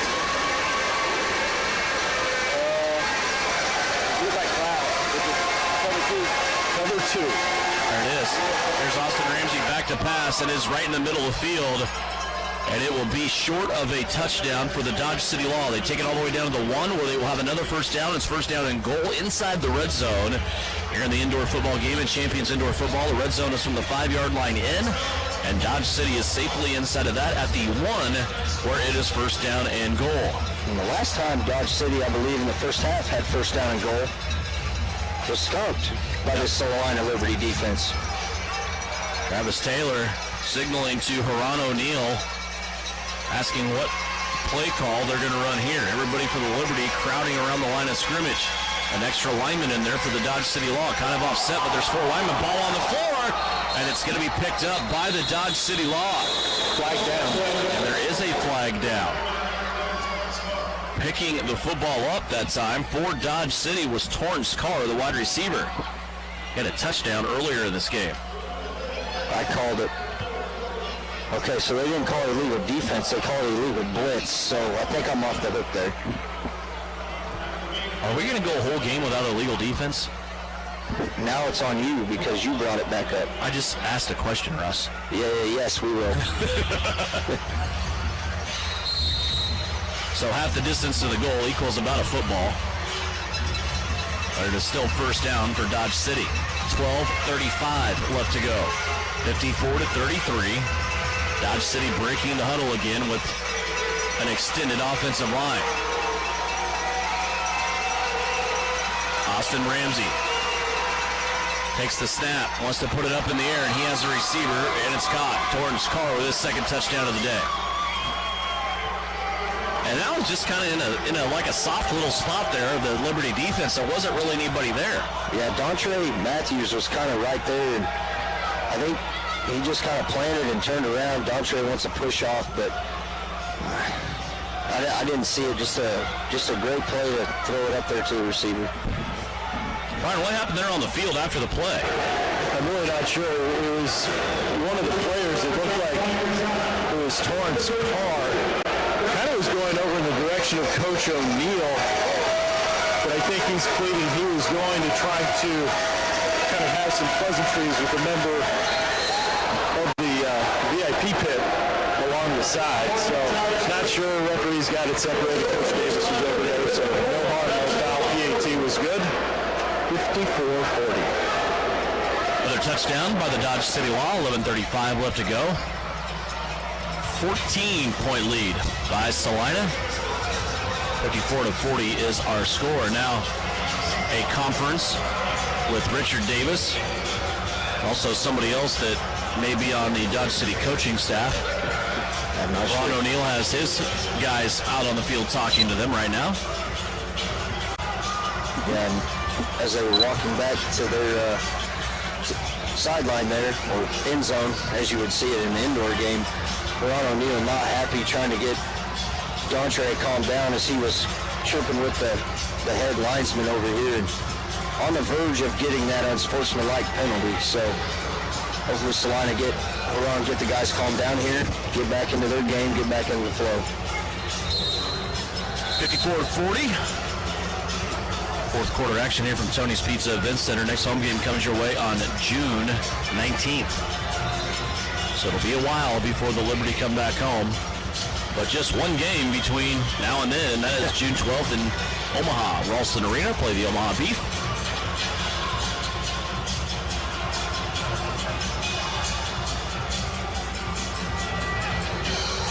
Dodge City and Brett Mathis, the special teams coming out here, ready to kick away another one. Brett Mathis has had a really good game, and he is probably right now, Brian, if not the best kicker in the CIF, he's got to be in the top couple. Yeah, I definitely think so. He's been just so consistent all season long. And again, one of the few kickers that you have seen that has the ability right now to get that 1 point through the upright on the kickoffs. Liberty almost playing for an onside return here, as Mathis teeing it up, and they're all crowding him between the 10 and 20 yard lines in front of him. The lone deep man for the Liberty is Dominic Carson. So Coach Ron O'Neill bringing all of his return guys on the return team up close, anticipating maybe an onside kick. And Mathis is going to uncork it and let it go. He's going to come over, hit the turf, hit the wall, and then be whistled dead as the official comes running in at the 15-ish yard line. Brian. That time, Brett was able to just get a really good spin on the ball, kept it low.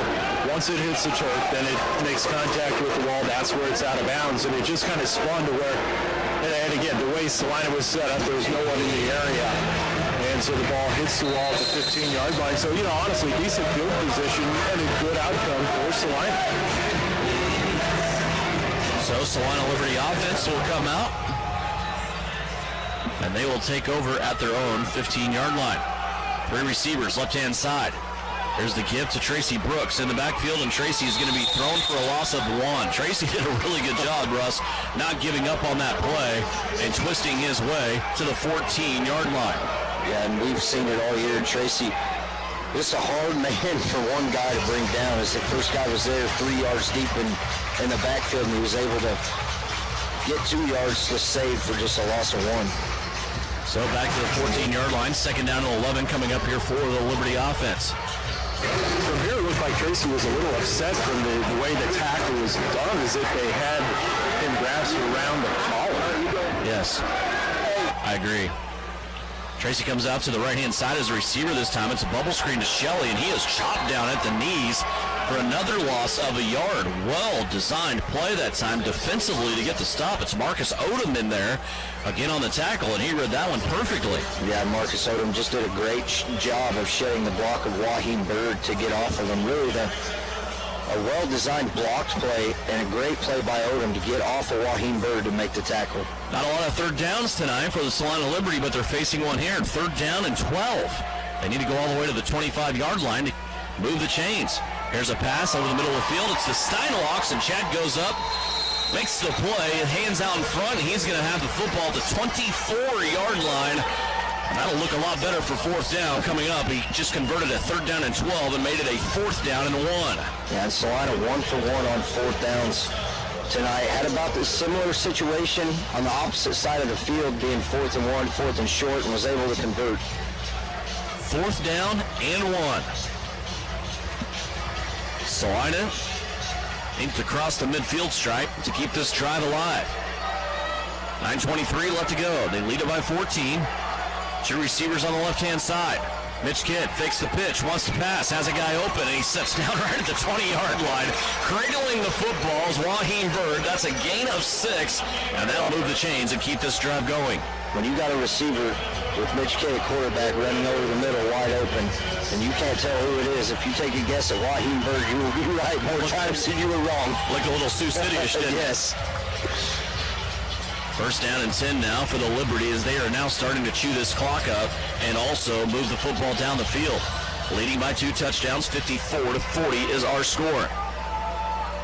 Kelvin Mccoy will get things started. Snaps it back to Mitch Kidd. A little delay handoff this time for Tracy Brooks. And he runs into a junkyard car crusher there on the inside. There was a lot of big bodies, and you don't see Tracy Brooks come out of a hole like that very often, but there was a lot of contact.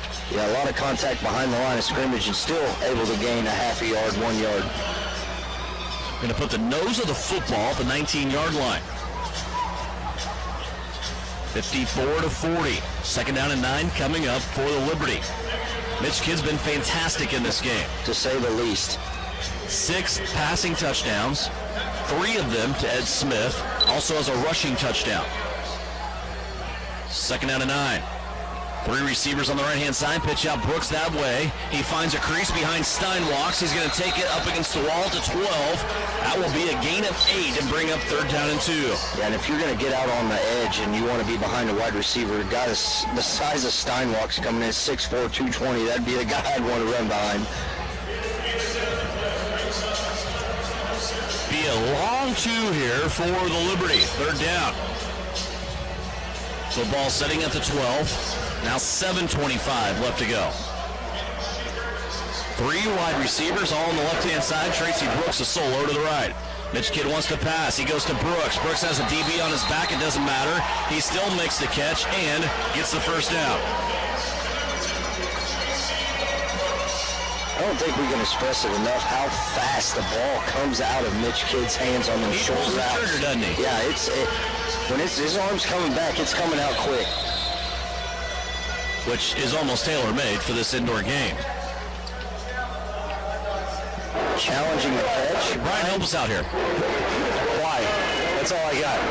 Challenging the catch, and I didn't see where they would even come up thinking that it wasn't a catch.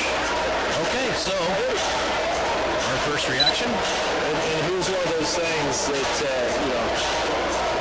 the team's on the heels. They've been out on the field a lot right now. 4th quarter, 7 minutes to go. They're tired. Why not go ahead? Take the challenge from the standpoint of it becomes an extended timeout. Gives your team that extra, in a lot of cases, extra minute or 2 to get water and get rested up. That's a good point. Strategically, probably a good call by Coach Davis. 6:58 left to go. We are in a official timeout for a play review. Or challenging the catch over the middle by the Salina Liberty. Take a 2-minute timeout. Back with the results of this review after this on KINA. Warm weather is just around the corner, and we can feel it at Salina Wholesale Liquor. Now's the time to get quotes and place orders for those graduation parties, weddings, or spring break shenanigans. We always have great deals on case orders and 15% off for Wine Wednesday. Don't forget Craft Beer Thursday. Save big now at all 3 locations in Salina, at Sam's Club, off 9th Street behind Cadoba, and on the corner of Iron and Ohio. We have better prices. We're close and quicker. Salina Wholesale Liquor. When termites strike your home or business, you want to fight back with the best. Hasman Termite and Pest Control to the rescue. With over 57 years experience, they offer the best of options, including the new BASF High Precision Injection Treatment. Don't let termites get you down. With one phone call to Hasman's, they can put one in the win column for you. Call Hasman Termite and Pest Control today or visit HasmanTermite.com and follow them on Facebook. Neighbors helping neighbors. That's what we do. Hi, I'm Gary Shorley with the Swift Foundation and Eagle Radio. Now is your time to pitch in and help by signing up for the COVID vaccine. At Child Advocacy and Parenting Services, better known as CAPS, we know the burdens families are facing in response to COVID. Stress levels are higher than ever because of isolation, unemployment, and the precautions necessary to reduce the spread. Unfortunately, that means many of us are forced to make decisions about whether to provide supervision for our kids or to keep working to put bread on the table. These kinds of decisions cause stress, which is the greatest reason child abuse occurs. At CAPS, we join our community in doing everything we can to help. And we know COVID is still a very real threat. We have a choice about how to respond. We can point fingers and place blame, or model for our children how to solve problems together by talking calmly, asking for help, and lending a hand. It takes each one of us to protect our children. As workers in child welfare and licensed child care, our staff members have registered for their vaccine. We hope you will too. Find out more at SalinaPost.com. Get your shot. It means a lot. You're listening to Salina Liberty Football on KINA Sports. Happy Labor Day. As we come back, we took the time out when it was Memorial Day weekend, and now we're still waiting on a review, and I feel like summer's over as we're still waiting on the review. Well over 3 minutes of the allotted time. 6:58 left to go in this game. Here they come. 54-40. You're just so eagerly just waiting their arrival through the tunnel, weren't you? I was.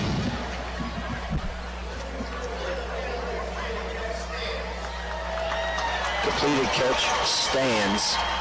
And again, this arena. And I wouldn't blame it on the arena. Well, they just said Dodge City will not be charged with a timeout because they didn't have an angle. Right. That's what I was saying. Yes. This arena still keeps its undefeated streak alive of no plays being overturned. So regardless, great call by Coach Davis. Yeah, it didn't cost him anything. It didn't cost him a darn thing. His team's got extra refreshment break. Here is Mitch Kidd, read option, keeps it, spin move inside the 5. He just pulled a Houdini trick out of Tyree Adams' playbook as he puts on a spin move and ends up in the end zone. The second rushing touchdown of the day for Mitch Kidd. He has 8 touchdowns today. Yeah, and that extra water break that Coach gave them. Probably should have told him when it was over. Yeah, because they were still out there. And, what would you call him earlier, Devin? The Magic Man? Magic Mitch. Magic Mitch. Love it. Little read option play. Why not, huh? Everything short of David Copperfield on this right. team. Jimmy Allen on. He might have to ice his leg after this game. He's got a lot of action going. Not getting any younger. He's going to kick it out of the hold of Tracy Brooks and nail it. So, back to a 21-point lead with 5:57 left to go, and I don't think we really need a media timeout after we just waited 12 minutes on the review. But we're going to take one. 5:57 left to go. 61-40 is our score. Salina leading Dodge City here on KINA. Hi, I'm Hannah, flooring designer with Mead Lumber of Salina. As an employee-owned company, we work hard to gain your trust and know every penny you spend should be well worth the product you choose. We cater to all customers, interior designers, contractors, or do-it-yourselfers. We recently added a 3,000 square foot showroom with carpet, LVP, tile, hardwoods, or laminates on display. Come see all the products we offer to help you with your next flooring project. Mead Lumber of Salina, where we make every aspiration doable. Mead Lumber, 707 North Broadway. At Comfort Heating and Air, we believe there's no place like your home. That's why we're proud to be a York dealer. An American-made product made in local factories right here in the Midwest. So you know the quality of our products are best in class. And with your investment in a new HVAC system for your home, you're helping our local economy. Call for your free replacement quote today with locations in Salina and Clay Center. Comfort Heating and Air, the company that cares. You're listening to Liberty Football on KINA. 61-40. Looks like the contestant we just had at the timeout promo needs to go to the Jimmy Allen School of Kicking, or at least get some pointers. Maybe a shoe. Is that even a thing anymore, Brian? I mean, you're our so-called kicking expert. Are they still barefoot? Not really. And why was that ever a thing, I wonder? Yeah, I never saw the need to it. I mean, generally kickers, they wear their shoe about the size and a half smaller than their foot actually is. I mean, still, shoes are a good thing. Well, yeah.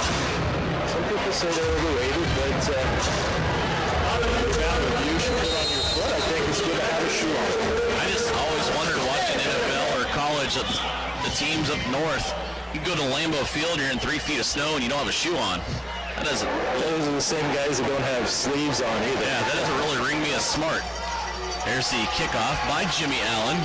Did much better than our contestant during the promotion. And it's going to be taken back to the 16-yard line, and a big train wreck over there.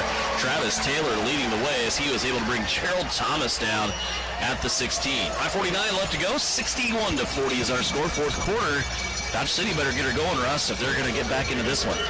Yeah, and Ron's talked about Coach Ron O'Neal, first ballot Hall of Famer. Ron O'Neal has talked about, we haven't given up 0 points yet this year, and I can't imagine. I mean, the defense has played well, yes, but giving up 40 points. Well above their average. Yeah, well above. I think there's 28.7 maybe a game. 7.5. They were 0.2 of a point behind Omaha coming into this game. I was right there within a point. You know, decimals, it all depends on how you round. Yeah, it's whatever. I threw that stat off the top of my head, too. Saw that. You look down. You got it. I got it right here. It's called game prep. First down and 10 for the Law.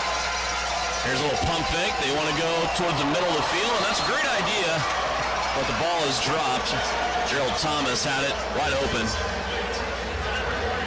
and dropped at the 25.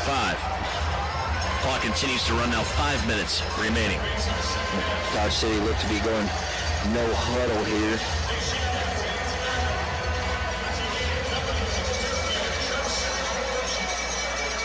Still taking a lot of time now. Yeah. Empty backfield, 4 wide receivers. Austin Ramsey goes again to Gerald Thomas, who drops the ball. Wide open. There wasn't a receiver within 15 yards of either play.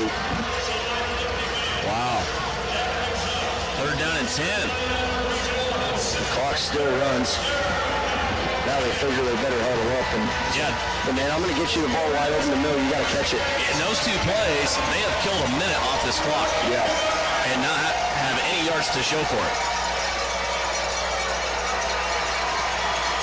Third down and 10. Empty backfield again. And here's a deflection.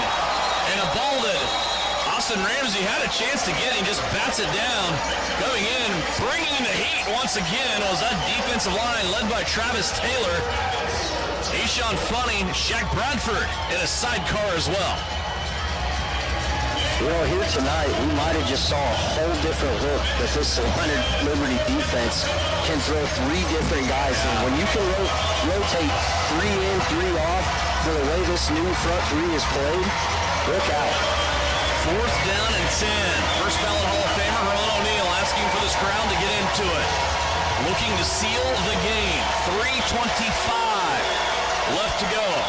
And Dodge City grasping for their last breath here on the 4th down and 10 from their own 16-yard line. trailing by 21. Empty backfield. Slot receivers in motion.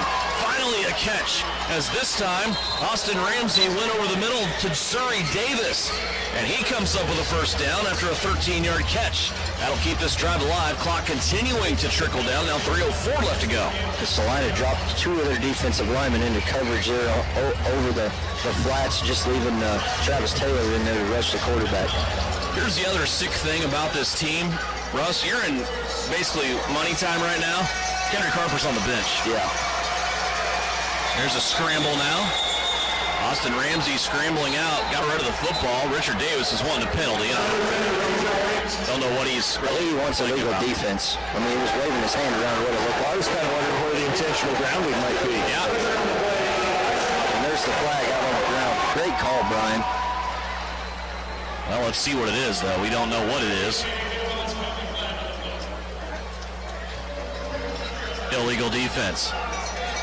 Well, he got what he wanted.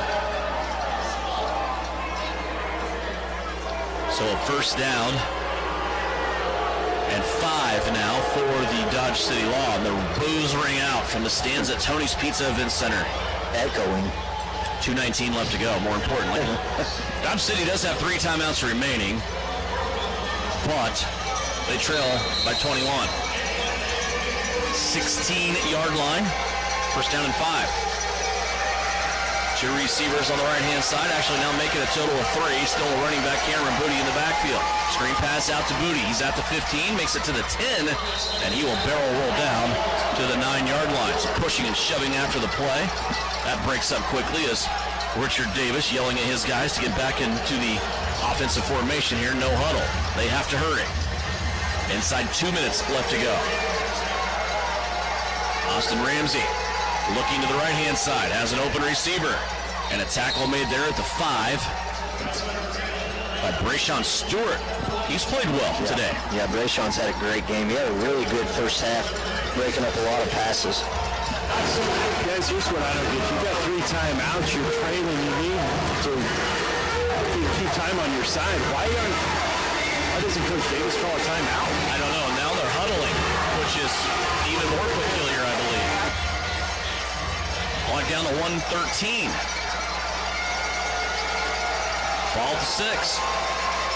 2 guys in motion in the slot. Austin Ramsey wants to throw it up again. This one's going to be broken up and swatted away. That's the new guy. It's Keontae Roberts, and that will take us to the 1-minute warning. The left arm of Keontae Roberts breaks that one away. Takes us to the 60-second warning. We're at 61-40. Salina Liberty. Dodge City with a 3rd down and goal from the 6 when we come back. Think about the word precision. Precision represents quality and the fact of being exact and accurate. Isn't that what you want when it comes to electrical? Precision Electrical Contractors in Salina brings exact and accurate quality to electrical jobs in central Kansas since 2003. Precision Electric's focus on quality and performance, combined with their experience and dedication, creates a winning set of finished products who saves their customers money. Don't rely on so-so electrical. Visit the team at Precision Electrical Contractors online at pecsalina.com. Salina Regional's Orthopedic and Sports Medicine is your home field advantage. Led by orthopedic surgeons Dr. Timothy Hawks and Travis Rump, and sports medicine physician Dr. Matthew Kyle, along with an A-team of certified athletic trainers and physical therapists, we are ready when you need us to help prevent injuries, enhance performance, or to heal through surgery and rehabilitation. For area athletes to weekend warriors, the home field advantage starts at Salina Regional Orthopedic and Sports Medicine. The Liberty plays here. Salina Sports Station is KINA. 1 minute left to play, 60-second timeout as we get ready to round this one out here from Tony's Pizza Event Center in Salina. The Liberty leading the Dodge City Law 61-40. Want to remind you for a complete game wrap of this contest and also a look at complete game stats.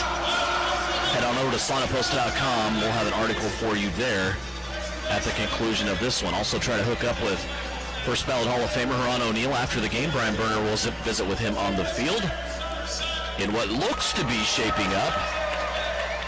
Salina Liberty win number 8 on the season, Russ, at 8-0. Still a little bit of work left to do, though. Still 1 minute to go here, and 61-40. you don't like to call it before it's over. But an all-around great performance. Now, Coach Ron O'Neill, first ballot Hall of Famer Ron O'Neill, will probably not say great, as they still gave up 40 points, but it's a great home win. He said this was a big game in their camp coming in. Third down and goal from the 6. Austin Ramsey wants to take off. Little design quarterback run, it looked like, and Eshawn Funny will make the tackle inside of the 5. Richard Davis will call a timeout. That'll stop the clock with 51 seconds left to go. And Dodge City will have a 4th down and goal at the 2-yard line. They're going to put 2 more seconds on the clock here, so they'll have 53 seconds on the clock. But a big 4th down coming up here for the DC Law. Yeah, and Salina was put in the spot in the first half, and they rose up to the occasion. A 4th down stop here will basically seal the game for Salina if it's not already, with Dodge City being down 3 touchdowns. And like I said, just an all-around good performance. Good for Salina to be back home. I want to be back home one more time this year. In the regular season. Right. Other games going on? Yeah, but no score. Great. Is it? Yeah. The website is no report. Yeah. No report. 4th down from the 1-yard line. Dodge City stacking it up with that extra lineman in there. They're going to go to Cameron Booty, and he will dive off the left-hand side. A big collision in there with Dontre Matthews, and Booty got it across the goal line barely for a Dodge City touchdown. Now 61-46. Right, this move kind of tells me Coach Davis has said, we're giving up. Go for 1 instead of 2. Yep. Brett Mathis has been one of his best players in this game, and he is going to come on for the extra point. 49 seconds left. Dodge City does still have all 3 of their timeouts remaining. Here's the snap back. Shaq Barrett comes in to put some pressure on. That doesn't bother Mathis. He punches it up and in. 61-47 now our score. Trying to see if I can find somewhere where the other game going on tonight was Sioux City at Wyoming. Haven't been able to find an update on that score. 8 minutes ago, Bandits score a touchdown. Sioux City up 28-12 with 2:15 remaining in the first half. That was 8 minutes ago. You're a professional sports league. It shouldn't be that hard to find your scores. I had to do a little searching, go to a few Facebook pages, but Sioux City had it. 28-12, Sioux City over Wyoming right now, up in Wyoming. You know, Brian, the World Wide Web, it's a big place. That it is. Should also thank guys that were experienced holiday cooking. Didn't want the brisket to get a little hot. Had to leave. It's not funny anymore. I had left it in what I thought were capable hands. That's all right. You learn. You guys got a big day tomorrow, as we all do, to the race fans. The big races tomorrow. Indy 500 starts, I think coverage starts at 10 a.m. Then you go right into Coach 600. Coach 600. Yeah, it's taking left turns all day long tomorrow. Ryan, who are you taking? In which race? The 600. The 600? Yeah, I'm loyal. I think Ryan Newman still has a chance. That's what I wanted to hear. Dodge City still has a chance. He's going to lean towards the Scott Dixon card and the Indy 500. There you go. I mean, how do you bet against it? You don't. Kendrick Harper directing traffic of his return team. He's going to kick it over there. Yeah. Very poignant advice for his return guys. K-Ops had a good night. Interception for him. Broke up a couple of passes in the end zone. Keep Dodge City off the board. K-Hop had that interception, but then they tripped on the turf. Is that what you were saying? Yes, I did. No reaction. He's not paying attention to you, thank goodness. Here's a squib kick or an onside attempt that goes up over the wall into the people standing on the other side of said wall. Thinking that didn't work out as planned. No, because if that didn't graze the wall when it went over, it was going to go up in about the fourth row here at the T-Pec. So, Salina will come out. Just got to get some positive yardage right now. Make Dodge City burn those timeouts. They have 2 remaining, 49 seconds left to play. Salina will have the football at the 11-yard line in Dodge City territory. And the quest for 70, I think, will live on. Yep. So even if you score here, you're only going to be 68, 69 points if you go for 2. They might just take a couple of dives here, put it in the best running back in Champions Indoor Football, Tracy Brooks. Let him take care of business. See Mitch Kidd be a threat in the run game tonight. 2 rushing touchdowns for him on his way to 8 total touchdowns. 6 in the air, 2 on the ground. Ron O'Neill will take a timeout. Yeah, he missed the play clock being reset as it was reset once, and he asked for it to be reset again, not knowing that it had already been reset. So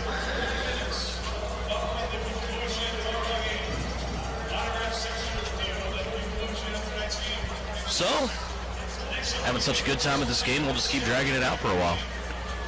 Why not? We drug out the game a few weeks ago. We drug out the last game against Dodge City.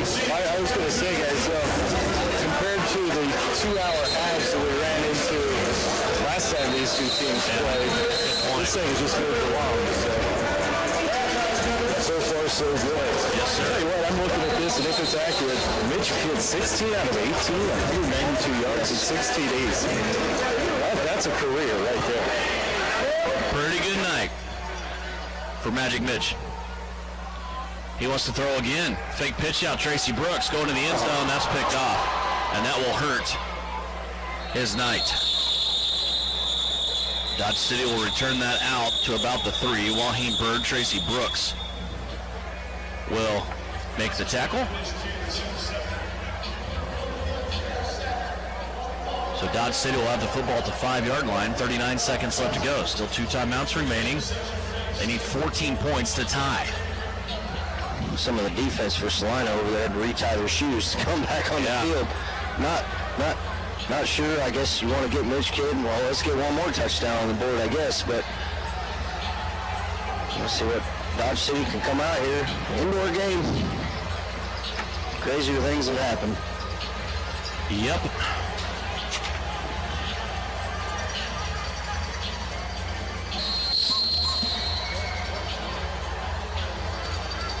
Good thing Brian's mic wasn't on for that very emphatic official whistle there. Wow, we're a long ways from him, and that was real loud. Yeah.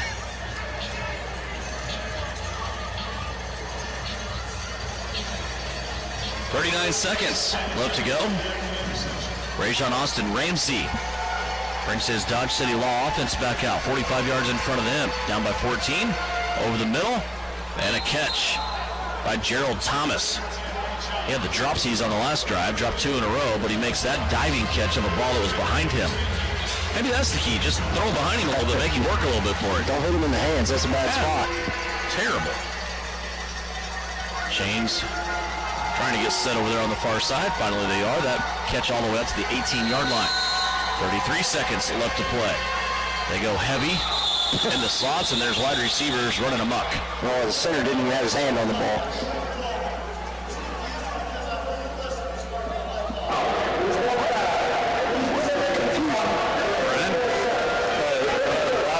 First time I've ever heard him say, we're going to have a duel.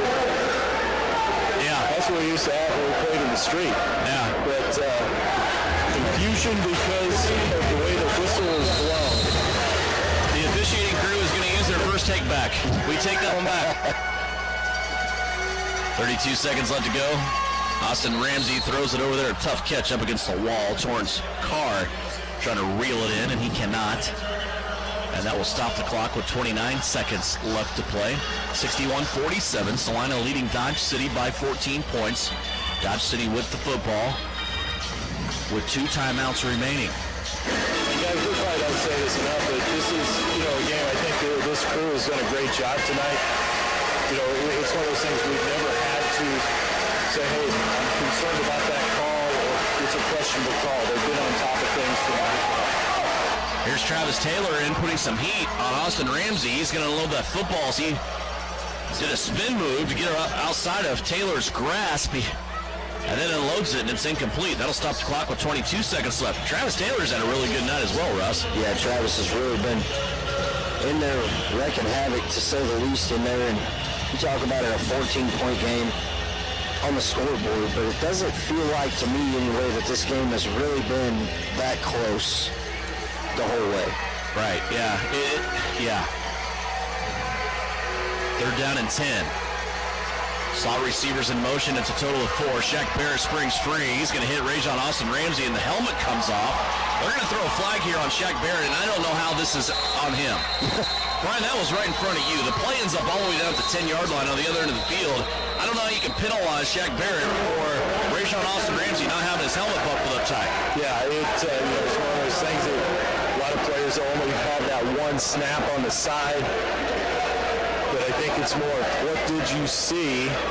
Either way, I think they'll go ahead, hands to the face.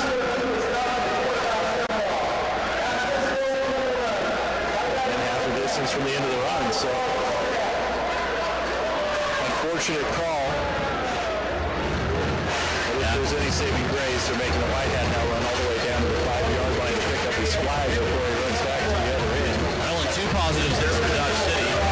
You get the penalty, but also Austin Ramsey's head was not still in the helmet when it came down. Yeah, exactly. You think back now. What if you would have called those timeouts on that previous drive to have more time? It's a lot of what ifs. I know. A penalty will help stop the clock with 13 seconds left to the end zone. Here's a pass that's incomplete. Coverage on the play provided by Trey Roberts. 11 seconds now on the ticker. Still 61-47. Gerald Thomas, the intended receiver that time for the Dodge City Law, the artist formerly known as the Oklahoma Flying Aces.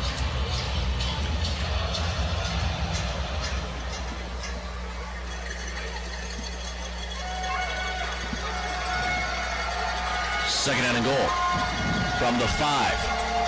Here comes Shaq Barrett again. They're going to dump it off to the big lineman, and he's going to run over a couple of Liberty players on his way to the end zone. No, they're going to say short, just short of the goal line, and that's going to kill Dodge City. And Richard Davis might let this clock run out. No, he will not. He calls a timeout with 1 second, maybe 2 seconds. I also have a really uncomfortable feeling about a review. Oh, no. It wasn't just my lunch. It was a review. So let's take a timeout. They were going to challenge and say that their guy made it into the end zone.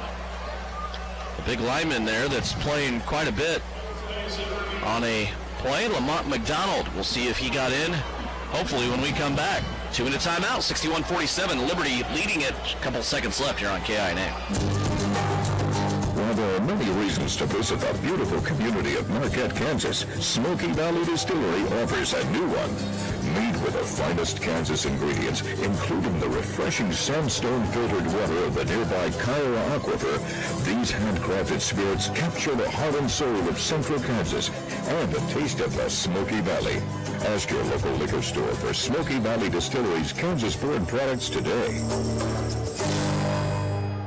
The name is JJ Lawn Care, but don't let the name fool you. It's not just lawns they care about, it's their customers. JJ Lawn Care is a locally owned business that works with people in and around Salina on more than just lawns. The spring season is here, and now's the time to act for a healthy, lush lawn. Call now for a free estimate on a 4- or 6-step program. Let JJ Lawn Care come to the rescue for your fescue. Give them a call today, 820-7728. JJ Lawn Care, caring for more than just your lawn. The Tony's Pizza Event Center is open for business and ready to welcome you. Whether you have a group of 12 or 1,200, our staff can help you plan the perfect event. With 8 meeting rooms and over 18,000 square feet, the Great Plains Manufacturing Convention Hall has plenty of room for your conference, trade show, wedding, or banquet, while our in-house food and beverage team can craft a menu to suit any event. Schedule your personalized tour today by calling Tony's Pizza Event Center today.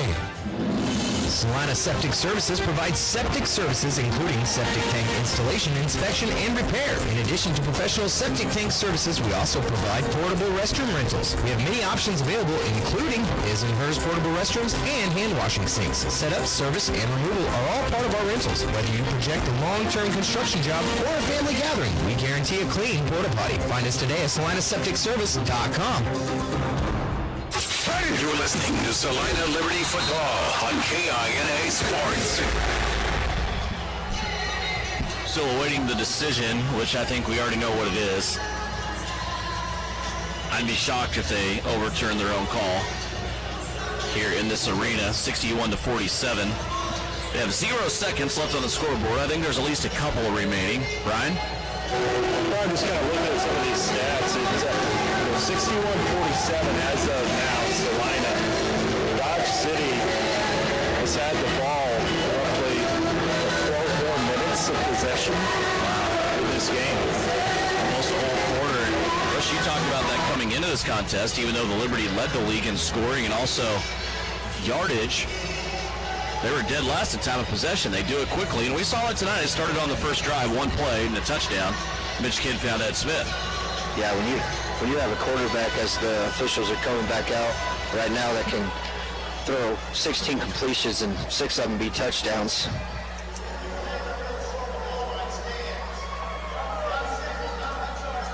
The ruling on the field stands, and once again, they will not be charged a timeout. 6 seconds. Yep, it's almost to the point it's worthless challenging plays in this arena. Yeah. So, does Dodge City take a timeout here? Because the clock will run as soon as the white hat blows his whistle. Yeah.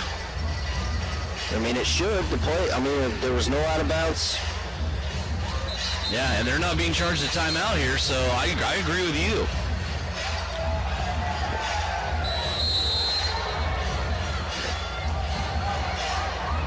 And it's not. Guess not. Is that one of them do-overs? 61-47, 6 seconds on the clock. Empty backfield. Rajon Austin Ramsey wants to go to the end zone, and he does have a receiver, and it's touchdown. Looks like it's going to be Gerald Thomas on the receiving end of that.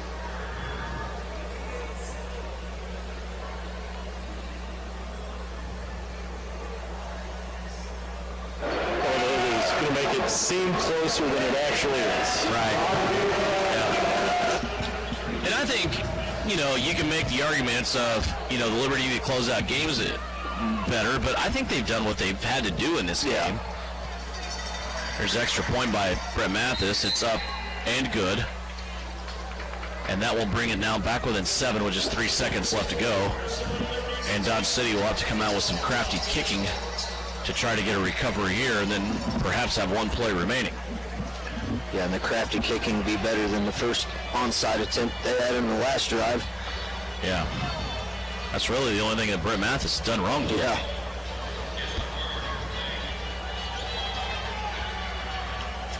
Arena pretty much emptying out. A few folks sticking around here on this special Memorial Day weekend military appreciation game here at Tony's Pizza Event Center. As Brett Mathis will bring his kicking team out and kick it in the direction of the Liberty. Where that ball will be directed, we have no idea other than that. And you touched on it earlier, the crowd that was here.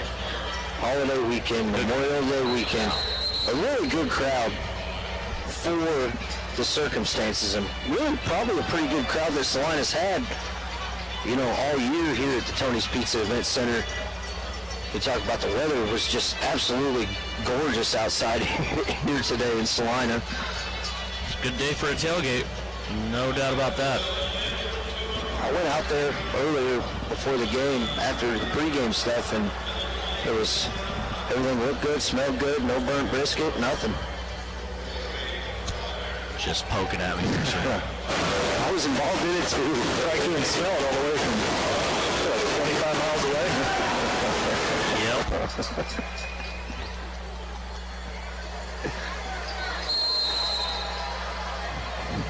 Mathis all by himself, shaded to the left. He's going to kick it back across the green, and it's going to hit one of his players and then be picked up by Tracy Brooks, and that should do it.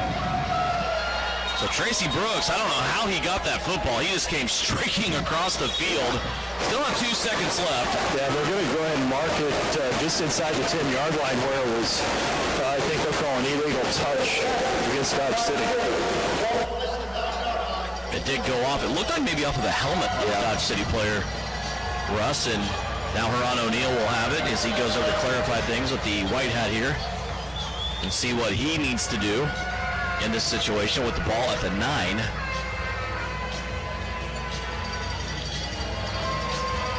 And 2 seconds remaining. You have to run a play. Do you have to get positive yards here in this situation with it being within the, 20, 21 point, 3-touchdown game? So Mitch Kidd talking to his coach now. 2 seconds left to play. Salina trying to get what it will be a 7-point victory, 61-54.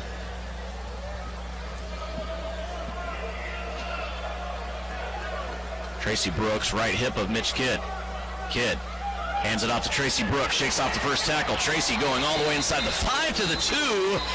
Almost scored on that play, and that will do it. 61-54, our final score. When we come back, Huron O'Neill will join us on postgame. Liberty get a victory. Salina now 8-0 on the year here on KINA.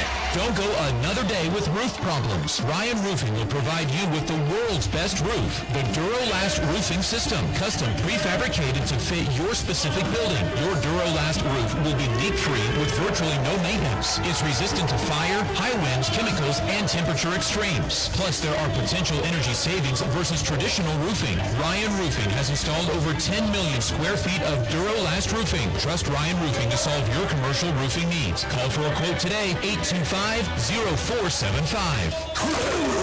now for the Liberty postgame show on KINA.